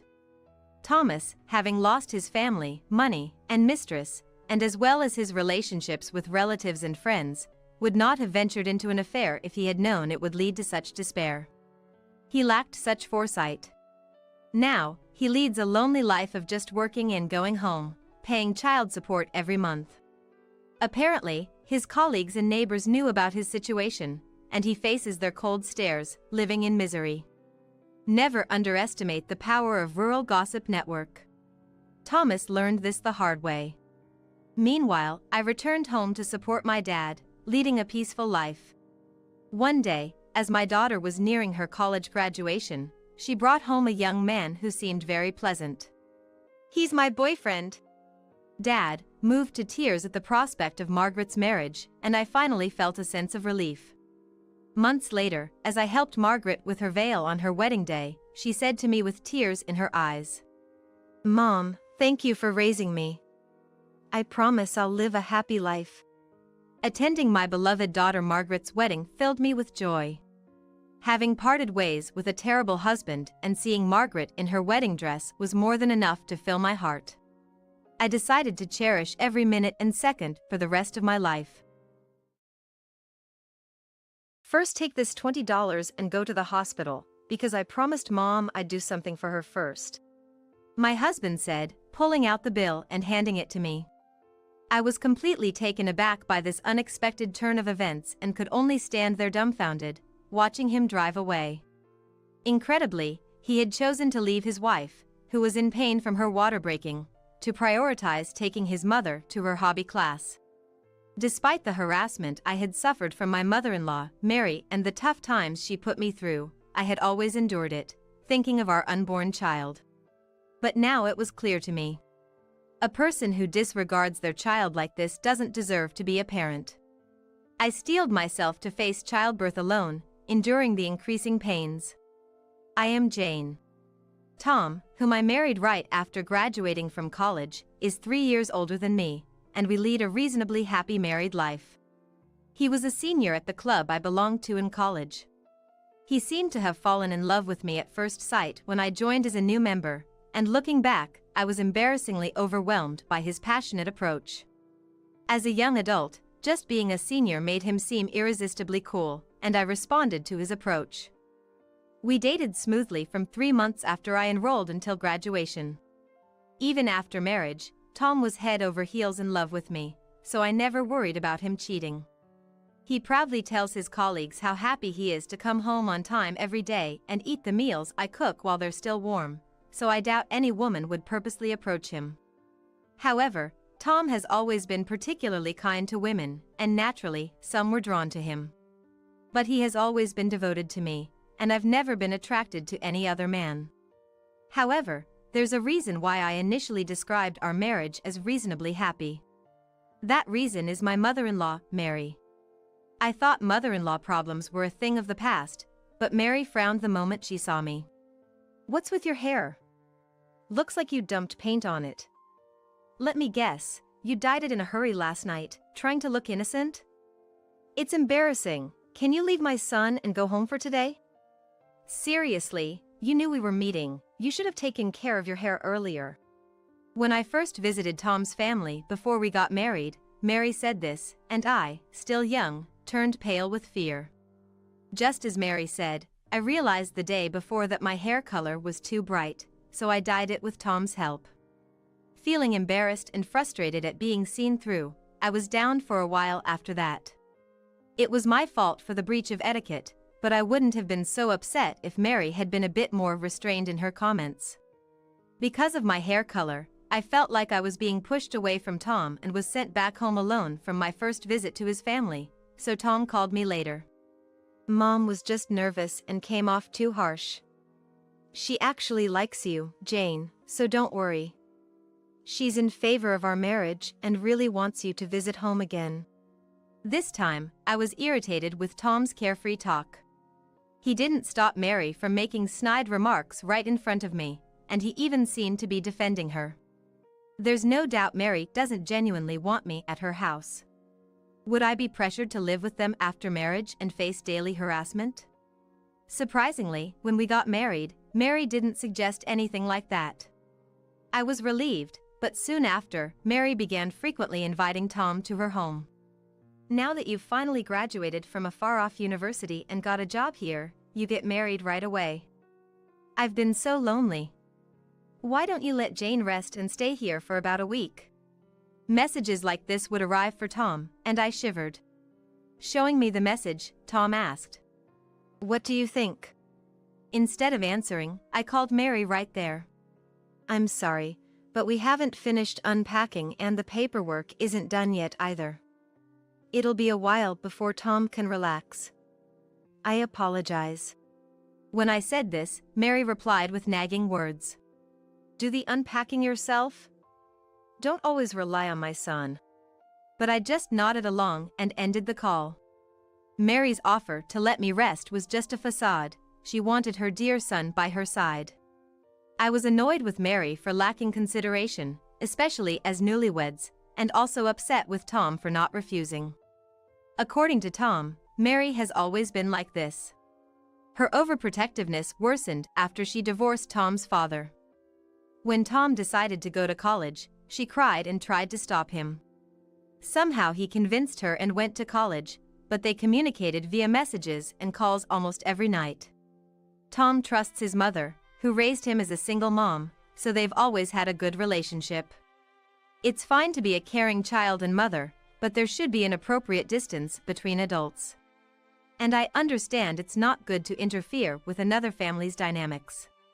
He was serious about his job and chores and had a nice personality, so for a while, I tried to come to terms with it. But it wasn't long before I began to question the uncomfortably close relationship between the two of them. One holiday, my usually late-sleeping husband woke up earlier than me and started preparing to go out, so I asked, "Did we have plans to go somewhere today?" "Mom and I are going shopping, Jane." "You can keep sleeping," he replied with an unbelievable answer. Apparently, Mary wanted to buy clothes and asked Tom to come along so she could ask for his opinion. I got angry again at my husband for agreeing without hesitation, but tried to stay calm. "You finally have a day off. Let's do something together." I tried to keep him walking out the door. But he shook his head and replied, "I'd like that, but I already promised Mom, and she seems to be waiting outside already." Shocked by his words, I headed to the entrance in my pajamas. Looking out the window to the garden, I saw Mary's bright red car parked there. Noticing my gaze, Mary turned around and smirked as she got out of the car. "Tom, you're late. Jane's a stay-at-home wife and still asleep at this hour? Pathetic. Should I buy you an alarm clock on our way home today?" Mary, with her bright red lipstick matching her car, laughed heartily and affectionately took my husband's hand, leading him to the passenger seat. I was dumbfounded watching their cozy interaction and could only watch as Mary's car sped away cheerfully. After this incident, my husband's behavior started to change gradually. He almost stopped doing the household chores he used to do naturally and began going to his family's house almost every weekend. His attitude towards me also changed, becoming more domineering. "Jane, you're too lazy. When I have a day off, you just sleep with me, right? Can you call that being a housewife? You even stopped putting on makeup at home. That's not good after getting married. Mom is worried about you, too. Why don't you visit her alone once in a while?" I don't know what Mary has been saying about me, but my husband agreeing with her is absurd. He never mentioned anything about naps or makeup during our courtship. But as my husband says, maybe Mary really is concerned about my behavior. I tried to convince myself of this several times, but knowing how Mary treats my husband like a lover, I can't help but see it as harassment towards me. However, I thought Mary's curse would change once we had a child. I found out I was pregnant shortly after I started having doubts about my husband's behavior. His eyes lit up with joy. And he held my hand, promising to work through it together. But Mary's harassment got worse after this, indirectly forcing my husband to leave me alone for trivial reasons like shopping, hospital visits, or cleaning her house. I tried explaining to my husband that Mary's actions were malicious towards me, but it backfired. He suddenly snapped with anger. "Mom always talks about you when we meet. She says you should go back to your parents' house or take time for yourself. Getting angry over this will affect the baby in your stomach. You should appreciate Mom's concern." He started leaving me alone more often. As morning sickness worsened, I told him I was anxious being alone and wanted him to be with me as much as possible. But to my cry for help, his reply was unbelievable. "Even if I'm around, there's nothing I can do for you. Mom said she wanted to be alone all the time during her pregnancy and didn't even want to see Dad." He wouldn't listen to me. And feeling physically and emotionally unstable, I resolved to fight alone. Then, one day while shopping for baby items with my husband, we bumped into one of his colleagues. Tom, I hear you're actively attending parenting classes. Your home library is full of parenting books, right? Today, too, accompanying your wife for shopping, you're going to be a great dad. Can't wait for your child to be born." I was so shocked that I blurted out. "What?" Tom quickly interjected, laughing. "Stop it, man." Turns out, he's been pretending to be a devoted new father at work, making up stories. I kept quiet to avoid a scene with the colleague, but inside, I was seething with anger. He continued to prioritize Mary, and occasionally, when I ran into his colleagues, they'd envy me. "Jane, you found the ideal husband." These incidents gradually made me start distrusting my husband's words and actions. I can't say for sure if the stress caused it, but one weekend, while I was making lunch, I noticed my pants were wet. A certain thought crossed my mind, so I rushed to the bathroom. And sure enough, I realized my water had broken. I headed to the bedroom where my husband was still sleeping and yelled to get the car ready right away. My husband, groggy at first, quickly helped me walk by supporting me under my arm when he learned my water had broken. The nurses had repeatedly told me to come to the hospital immediately if my water broke. There might be urgent danger, so my husband was also somewhat panicked.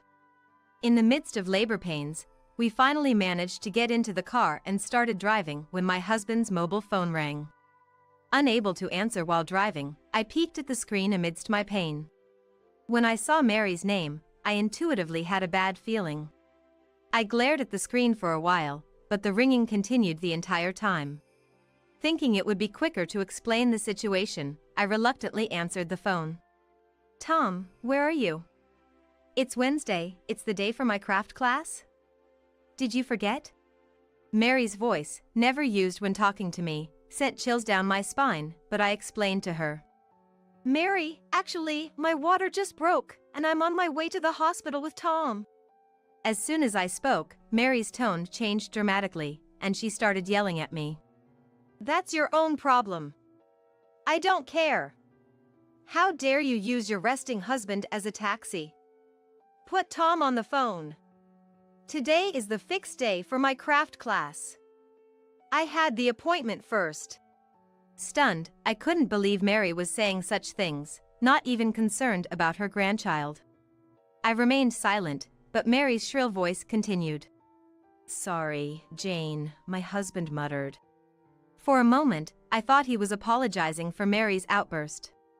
But then, I realized he had walked around to the back seat where I was lying and was opening the door. Confused and in pain, I was speechless. Then my husband said something unbelievable. "I had promised to drive Mom, so can you take a taxi or ambulance from here? I'll definitely catch up later." That's the plan. Wait. Are you prioritizing your craft class over your own child? I can't convince Mary, so you talk to her. The pain is getting worse, hurry up. I was desperate, so I raised my voice. But my husband frowned and said, "It's a regular commitment. It can't be helped. I'm sorry I forgot to tell you about it. Here's some money, please manage with this." He took $20 from his wallet and stuffed it into my bag. Then, he went back to the driver's seat and left me there without hesitation. I can't believe this. I was still close to our house. Not wanting to be seen by neighbors, I quickly looked up for a taxi. Amniotic fluid continued to trickle down my legs, and I panicked about the baby's safety. Tears welled up in frustration as I stared at my mobile phone, trembling with pain, wondering why we had to endure this. "Jane!" Startled by my name being called, I turned around and saw a familiar face. What's wrong? You look terrible. Don't worry about talking, just get in. This person gently supported me and helped me into the back seat of their car. Her husband adjusted the seat for me as he sat in the driver's seat. After that, my memory is fuzzy. I was rushed into a wheelchair at my regular hospital and taken to a prepared hospital room. The pain was so intense that I groaned, but I was told there was still time before the birth, so I rested there. I endured the overwhelming pain that occasionally threatened to make me lose consciousness when suddenly, my mobile phone rang. Thinking it might be a callback from my mother, who I had called on the way, I was shocked to find it was my husband. Looking at the clock, it was already evening. 3 hours had passed, and now he arrives? I decided not to answer. But after continuous ringing, I picked up the phone, irritated. Jane! Help me! I want you to explain the situation. Not even a word of concern for me, and now he wants help? Even if he was about to be eaten by a crocodile, I had no obligation to help the man who abandoned his child and me. Who do you think you are? How dare you say such things? I yelled at my husband through the mobile phone and then hung up.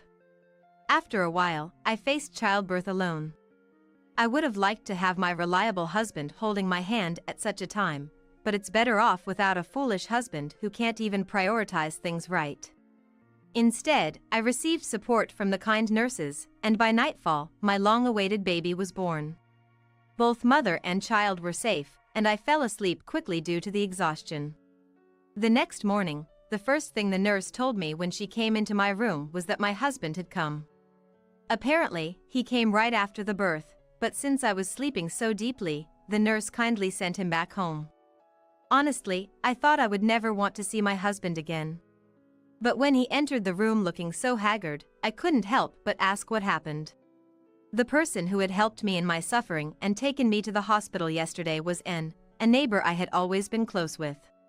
She had taken care of me like her own daughter since her son was about the same age as me, and she had been a great support to me when I was newly married and anxious. When I told her in the car that my husband was taking Mary to her hobby class, she was furious as if it was her own matter.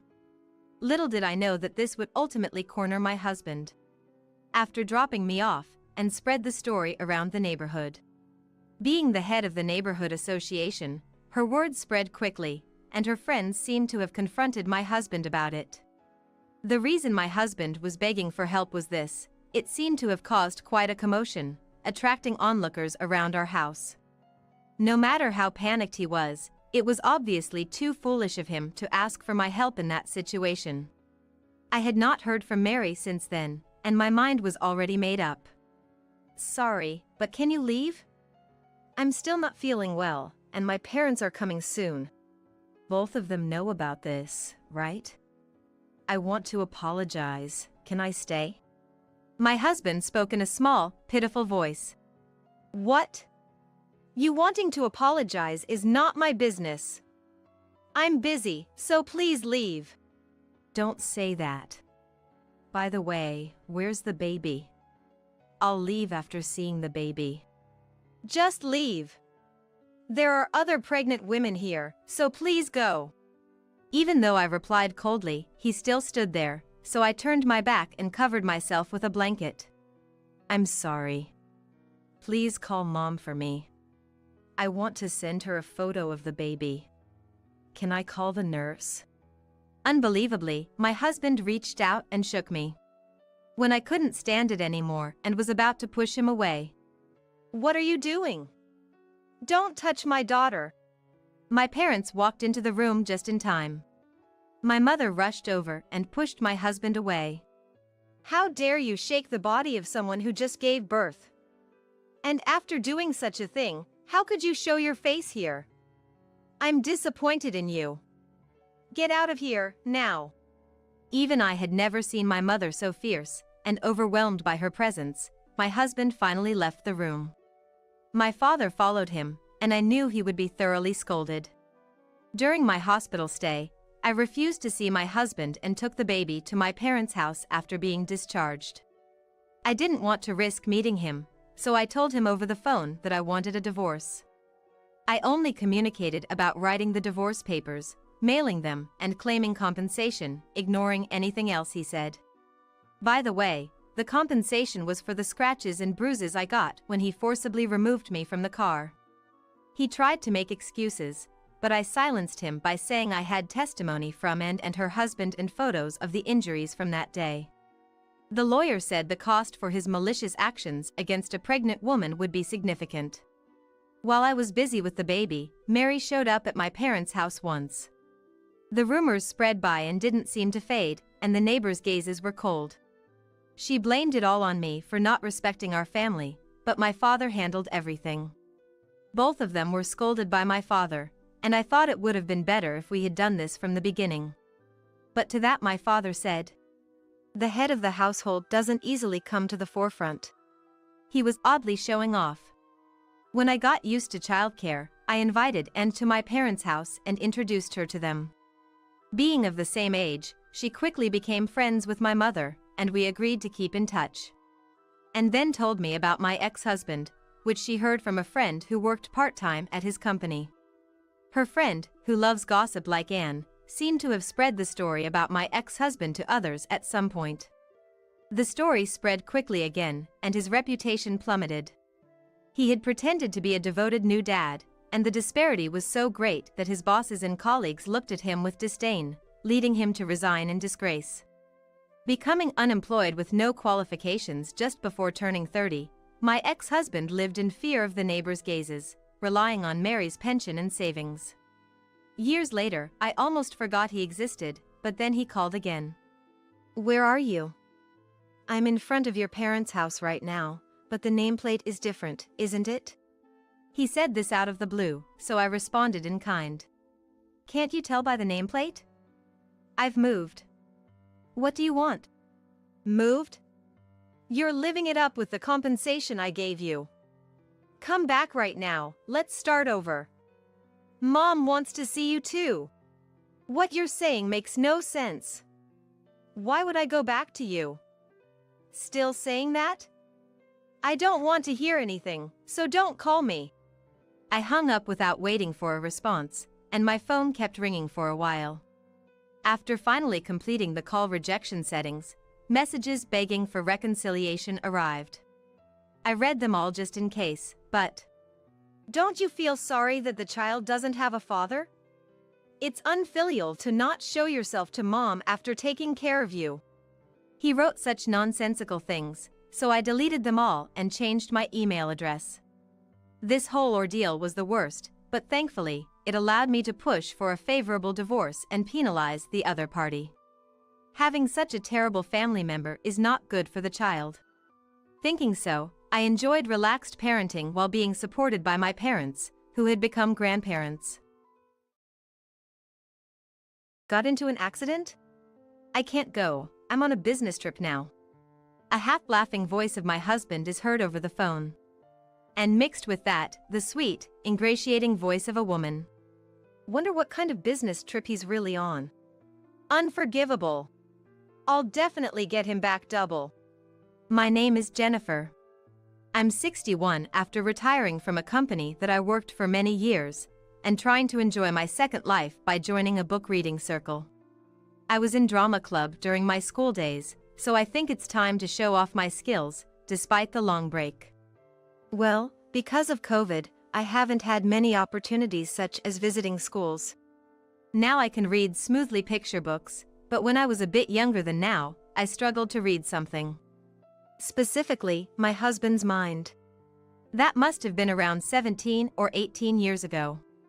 I lived happily with my husband Ronald, who is 2 years older than me, and our daughter Amber, who was in 11th grade. Well, I thought we were living happily. Around that time, I often felt Ronald was being cold to me. It wasn't like he was ignoring me, but conversations didn't expand, and he quickly went back to his room after meals. It seemed like he was avoiding interactions with me and our daughter. Jokingly, "Don't you be cold to me?" I asked. "Just tired." But was that really true? Then he would reply. The unease didn't go away easily. However, "Hey, you've been cold to me lately. I'm lonely, be kinder. I wasn't at an age to say such young girls' whims like that. Pretending to be an understanding wife, and I chose to leave Ronald as I thought he must have his reasons. Looking back now, I think the outcome would be the same, whether I had pressed him or not. Meanwhile, Ronald's return time from work started to get later and later. He worked for a white company, where he used to come home on time almost every day. Even though he was a manager now, but he had been coming home later than when he was a general employee. Could this really be happening? It seemed Ronald was dining out, as the meals I prepared were always left on the table, wrapped up until next morning. Busy enough to work until past midnight, yet he found time to eat out. I started to sense contradictions in Ronald's behavior. Then, one day, when I was seeing Ronald off at the entrance. "Will you go home late again today?" "Maybe."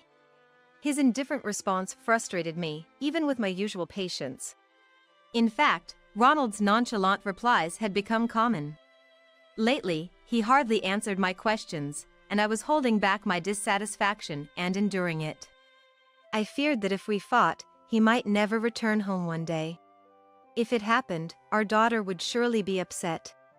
I wanted to avoid the worst-case scenario, but... "Hey, haven't you been treating me rough lately?" Finally, I blurted out.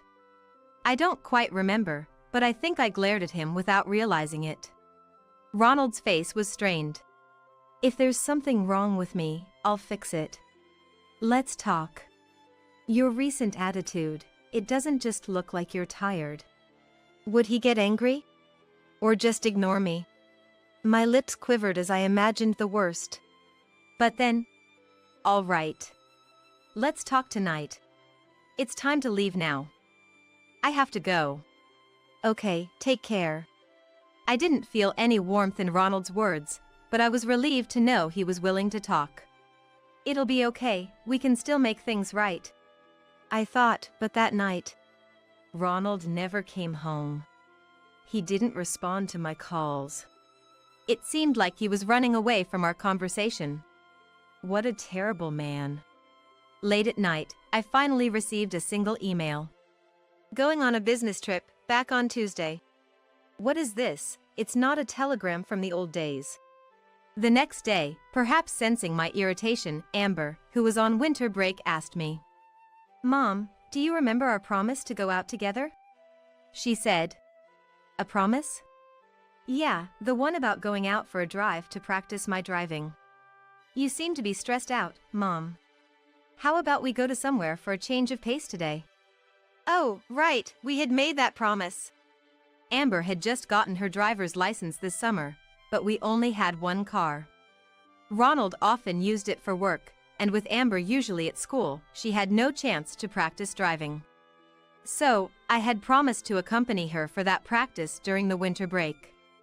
Despite the break, I had been preoccupied with Ronald, so I completely forgot about it. Even she pitied for my accumulated stress. How pathetic. I felt apologetic and quickly agreed to go out with Amber. "Oh no! It's my first time driving since driving school. I'm nervous." "Stay calm and take it easy. Take a deep breath and try to do some stretches." Who does that in this situation? "Really? Mom, you're so old-fashioned." "Huh?"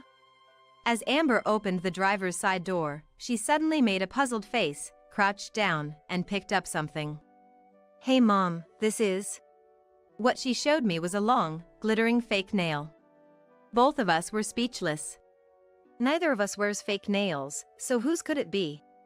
The last person to use this car was Dad, right? Yes. We got into the car, and although Amber started driving, we couldn't hide our disturbance. A fake nail found in the car last used by Ronald. The only thing that made sense was Ronald's infidelity. Since when? With whom? What kind of person? I didn't want to know the details of Ronald's affair, although I couldn't help but be curious about who it was. Amber was probably thinking the same thing, as both of us fell completely silent. And that's why our reaction was delayed. Amber! Watch out! I shouted, but it was too late. The car, misjudging a left turn, was crashed head-on into the wall beyond the guardrail. Mom! Mom, wake up! I'm sorry. Mom! Amber, are you okay? It seemed I had briefly lost consciousness from the shock. When I opened my eyes, I saw Amber's tear-streaked face. I'm okay. Mom! I'm so sorry. Call the police and Dad. Okay, I got it. In a panic, Amber pulled out her phone. But she was confused by the first accident. She called Ronald before the police. Dad? Mom's been in an accident. Huh? An accident? You know, I'm on a business trip, can't do anything. Handle it there, will you? Hey, you're on the phone with me now. Your wife. Come on, just drop it. Ronald's unusually cheerful voice leaked from the phone, and I understood what he was saying. The ingratiating voice of a woman could also be heard. After being cut off.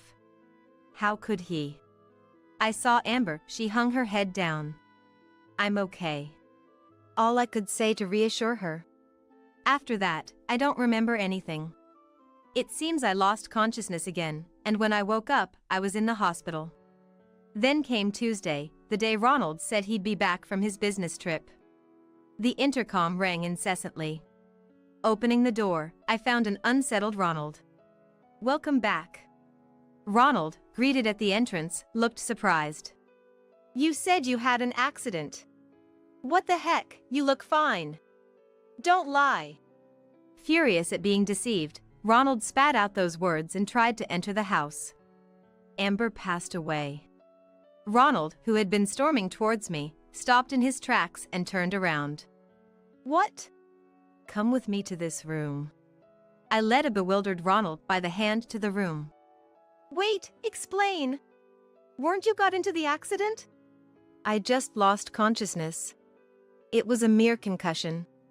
But Amber, she was fine after the examination, but last night she suddenly started feeling unwell, and by the time I woke up this morning, she was already. You're lying, right? I was waiting for you to come back to see her one last time. As soon as Ronald entered the room and froze when he saw pale-faced our daughter lying down on the bed. Amber? It can't be true. Amber! As Ronald tried to cling to our daughter, I stopped him. Wait! I understand how you feel, but since she passed away at home, the police need to perform an autopsy. Don't touch Amber until the police arrive. I don't care about that. Stop it! Let me go! Please, calm down. It's for Amber's sake. Ronald, overwhelmed by shock, slumped to the floor powerlessly. Why Amber? Ronald began to cry bitterly. Tell me, would you have cried like this if I had met the same fate? What kind of question is that? Of course, I would. Then why didn't you rush to us when Amber called you about our accident? I was on a business trip. I heard a woman's voice on the phone. It was quite sweet. That was a client. Hey, you usually do desk work and have no sales or entertainment duties. What kind of business trip were you on with a client? What kind of work? It's enough. Stop nagging. We should be focusing on Amber now. Is this the client in this photo? I showed a photo on my phone, and Ronald was at a loss for words. On the screen, there was a beautiful young woman with striking features and suited black hair. When did you find? That reaction tells me I'm right. No. I don't know any woman like that. Then what about this? I showed Ronald the fake nail I found in the car, catching him off guard. At that moment, Ronald lost words. This belongs to her, right? You can't say you don't know her now, can you? Where did you find that? In the car. Amber found it. Both of us were so shocked we got distracted, and then the accident happened, all because of you. That's your fault for not paying attention. Don't act all high and mighty. The moment Ronald retorted. No woman could stay calm after discovering her husband's affair, Don't be so shameless, old man. What?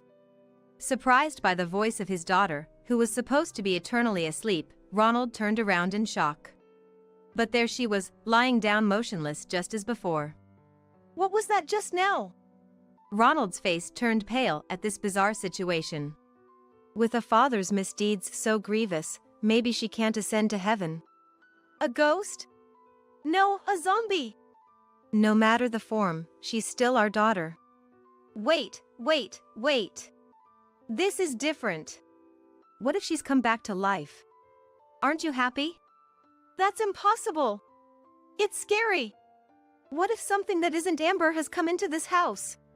Ronald, genuinely terrified, clung to me. He always was bad with horror. Then, our daughter slowly sat up and hugged Ronald from behind. Hee, Dad. She said with a smile, hugging him.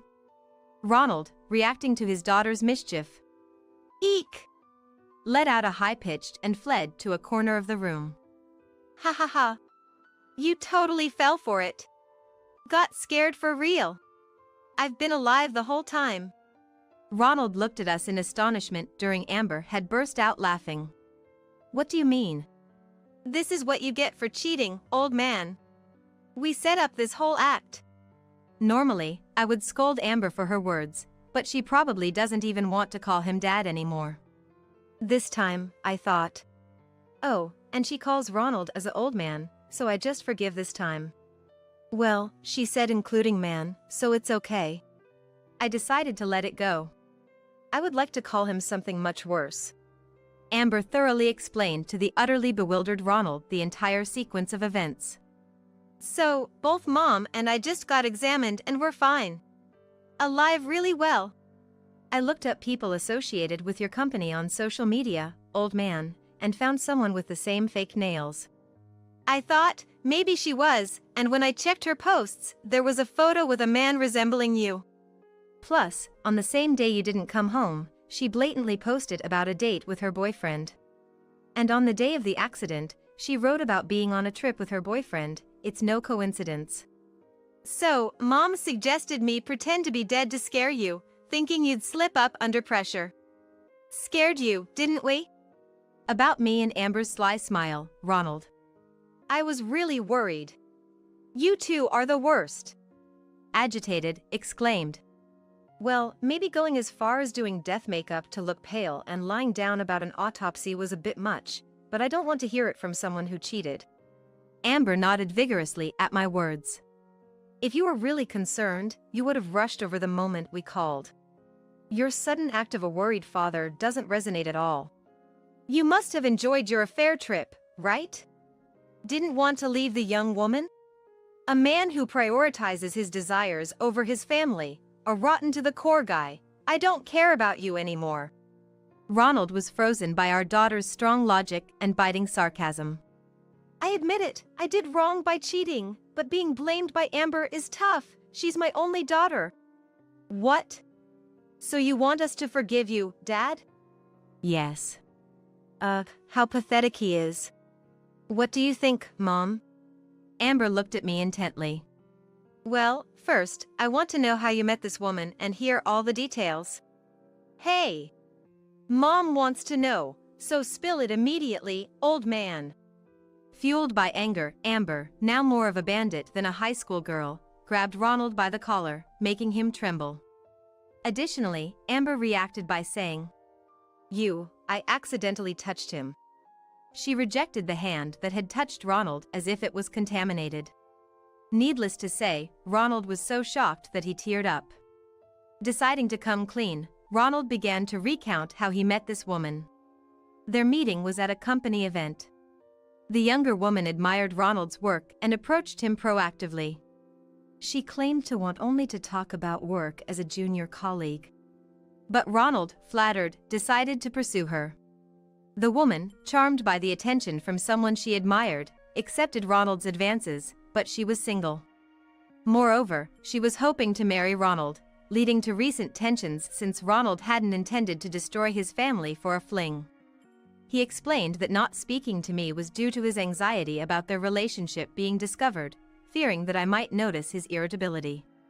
The trip, which I thought was for an affair, was actually to appease her mood, as he candidly admitted. As for the fake nail, it was likely deliberately left by the woman, who was growing impatient for marriage, hoping that its discovery would lead to our divorce. If you choose me and over her, I might consider not divorcing you. Of course. With Amber here. I choose you, no question. Then call her here right now. I need to hear her say it's over, face to face, to believe you. I understood. 2 hours later, Ronald's mistress, Sarah, arrived at our house in response to his call. I said, "You must be Sarah, right?" Then Sarah, openly hostile, declared, "Whatever you do, I won't break up with him." Sarah responded with open hostility. "No. I want to break up. I want to start again with my family." At Ronald's words, Sarah's face turned pale. "You're kidding, right?" She repeatedly asked Ronald in disbelief. "Sorry. I like you, Sarah, but not enough to pay alimony to my wife and live with you." Wait, did he say outrageous statements? "It's not about me or Amber, but just about not wanting to pay alimony?" Both Amber and I were appalled. "That's terrible. I was serious about you." Sarah was pounding on Ronald's chest. Indeed, Ronald had been terrible, and her feelings were understandable. "Hit him harder, enough to affect his ribs." I found myself secretly cheering for her at that moment. Ronald, looking troubled, simply let it happen without resistance. "That's how it is, Sarah. Ronald won't be yours, and he will pay alimony. Also, write a pledge saying you won't be with Ronald anymore." "Don't be ridiculous. I absolutely refuse." "Please, Sarah." Initially resistant to my demand, Sarah seemed to understand the futility after Ronald's plea. "Fine." She weakly responded and began writing the pledge as I had instructed. Then, right after making Ronald write a pledge with the same contents. "Ah, good. So we do not get divorce, right?" Ronald, still trembling, quickly finished writing his pledge next to Sarah, who was still writing hers, and then blurted out a tactless remark. Even the usually composed Sarah's face turned pale. "You're despicable," and muttered that. It must have been a moment of realization for Sarah, where 100 years of love could fade in an instant. A good riddance, indeed. No divorce is a no-go. "What do you mean?" I mean, no divorce is not happening. We're getting divorced. "What? You said you'd consider not divorcing." "Yes, I considered it, and I decided we should divorce." "What? That's not fair. After making me write this pledge." Well, I never really considered not divorcing him, but that's a secret. Don't worry, once we're divorced, that pledge becomes meaningless. So, what will you do? Restart with Sarah? "Why would I do that? Wait, should I?" Sarah, should we try again? Ronald gazed at Sarah with an unmistakable ulterior motive in his eyes. However, the look that Sarah returned was incredibly cold and detached, a stark contrast to Ronald's intentions. "Are you joking? You easily agreed to write that pledge to break up, showing how little you cared. And now you want to turn things around because you don't want to be alone? Too late." "No, that's not what I meant." Watching their exchange, Amber and I couldn't help but smirk. Honestly, I'd be upset if Ronald just quickly moved on with his affair partner after our divorce. Amber felt the same. I wanted Ronald to experience the same despair of being abandoned that my daughter and I felt when he betrayed us. That's why my daughter and I came up with this covenant strategy. Ronald is a man of high pride. And it was easy for my daughter and me to foresee that he would refuse a divorce. So, we decided to use the threat of divorce as leverage, gaining control over the situation and guiding Ronald's actions to our advantage. Sarah's feelings for Ronald would surely plummet after seeing him agree so easily to part ways. I never expected Ronald to reveal such despicable traits, but well done, Ronald. Perfectly played the fool. Ugh. Thanks for nothing. I'll pay whatever it takes to get rid of you. I was foolish to fall for a man like you. Wait, Sarah. I was wrong. Let's start over. But Sarah pushed away the desperate Ronald, clinging to her. Oh, so I'm no longer of interest to you? No, that's not what I meant. You won't reconsider the divorce? No. You only cared about avoiding alimony, right? I thought your pride wouldn't allow you to be dumped, but I guess money comes first. That's a miscalculation on my part. I do love you. So what am I to you, really? Sarah glared sharply at Ronald. Oh, that's scary. Finally, Ronald was left speechless. Ha ha ha. It's pathetic, old man. Rejected by both women in the end. Well, who would want such a man? Amber burst into laughter. Give me a break. Leaving Ronald to hold his head in his hands, saying, Sorry, but even if Mom decided to get back with you, I wouldn't allow it. I don't want to acknowledge you as a father. It's creepy. Perhaps shocked most by his daughter's words, Ronald broke down. Please forgive me. I'm sorry. And then, he burst into heavy tears. Seeing a grown man cry over his own mistakes was, to say the least, off-putting for Sarah, Amber, and myself. There was no way we could ever have feelings for such a big baby.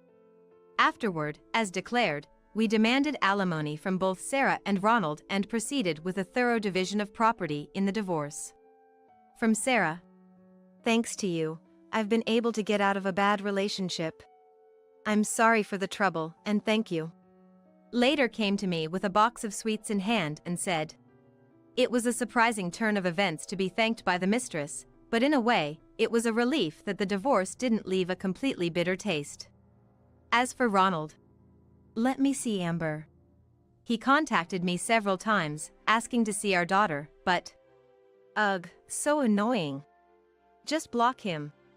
So, following Amber's wishes, I blocked him and continued to ignore him. Now, Amber is married and, incredibly, the mother of triplets. I can't handle 3 kids on my first try. Although she was initially overwhelmed, she had become a splendid, resilient mother. Her husband is a genuinely good man, helping with childcare and household chores. I doubt he would ever cheat like Ronald did. As for me, although I joined a book reading circle, COVID limited my opportunities to showcase my readings. However, I found joy in reading to my grandchildren. At first, my 3 grandchildren showed no interest in picture books, making me lose confidence. But now, just by me picking up a picture book. What story are you reading today? Now, they gather around excitedly whenever. I hope they grow up to be kind and fond of reading. After experiencing the biggest turmoil of my life, I'm now thoroughly enjoying a peaceful and fulfilling second chapter.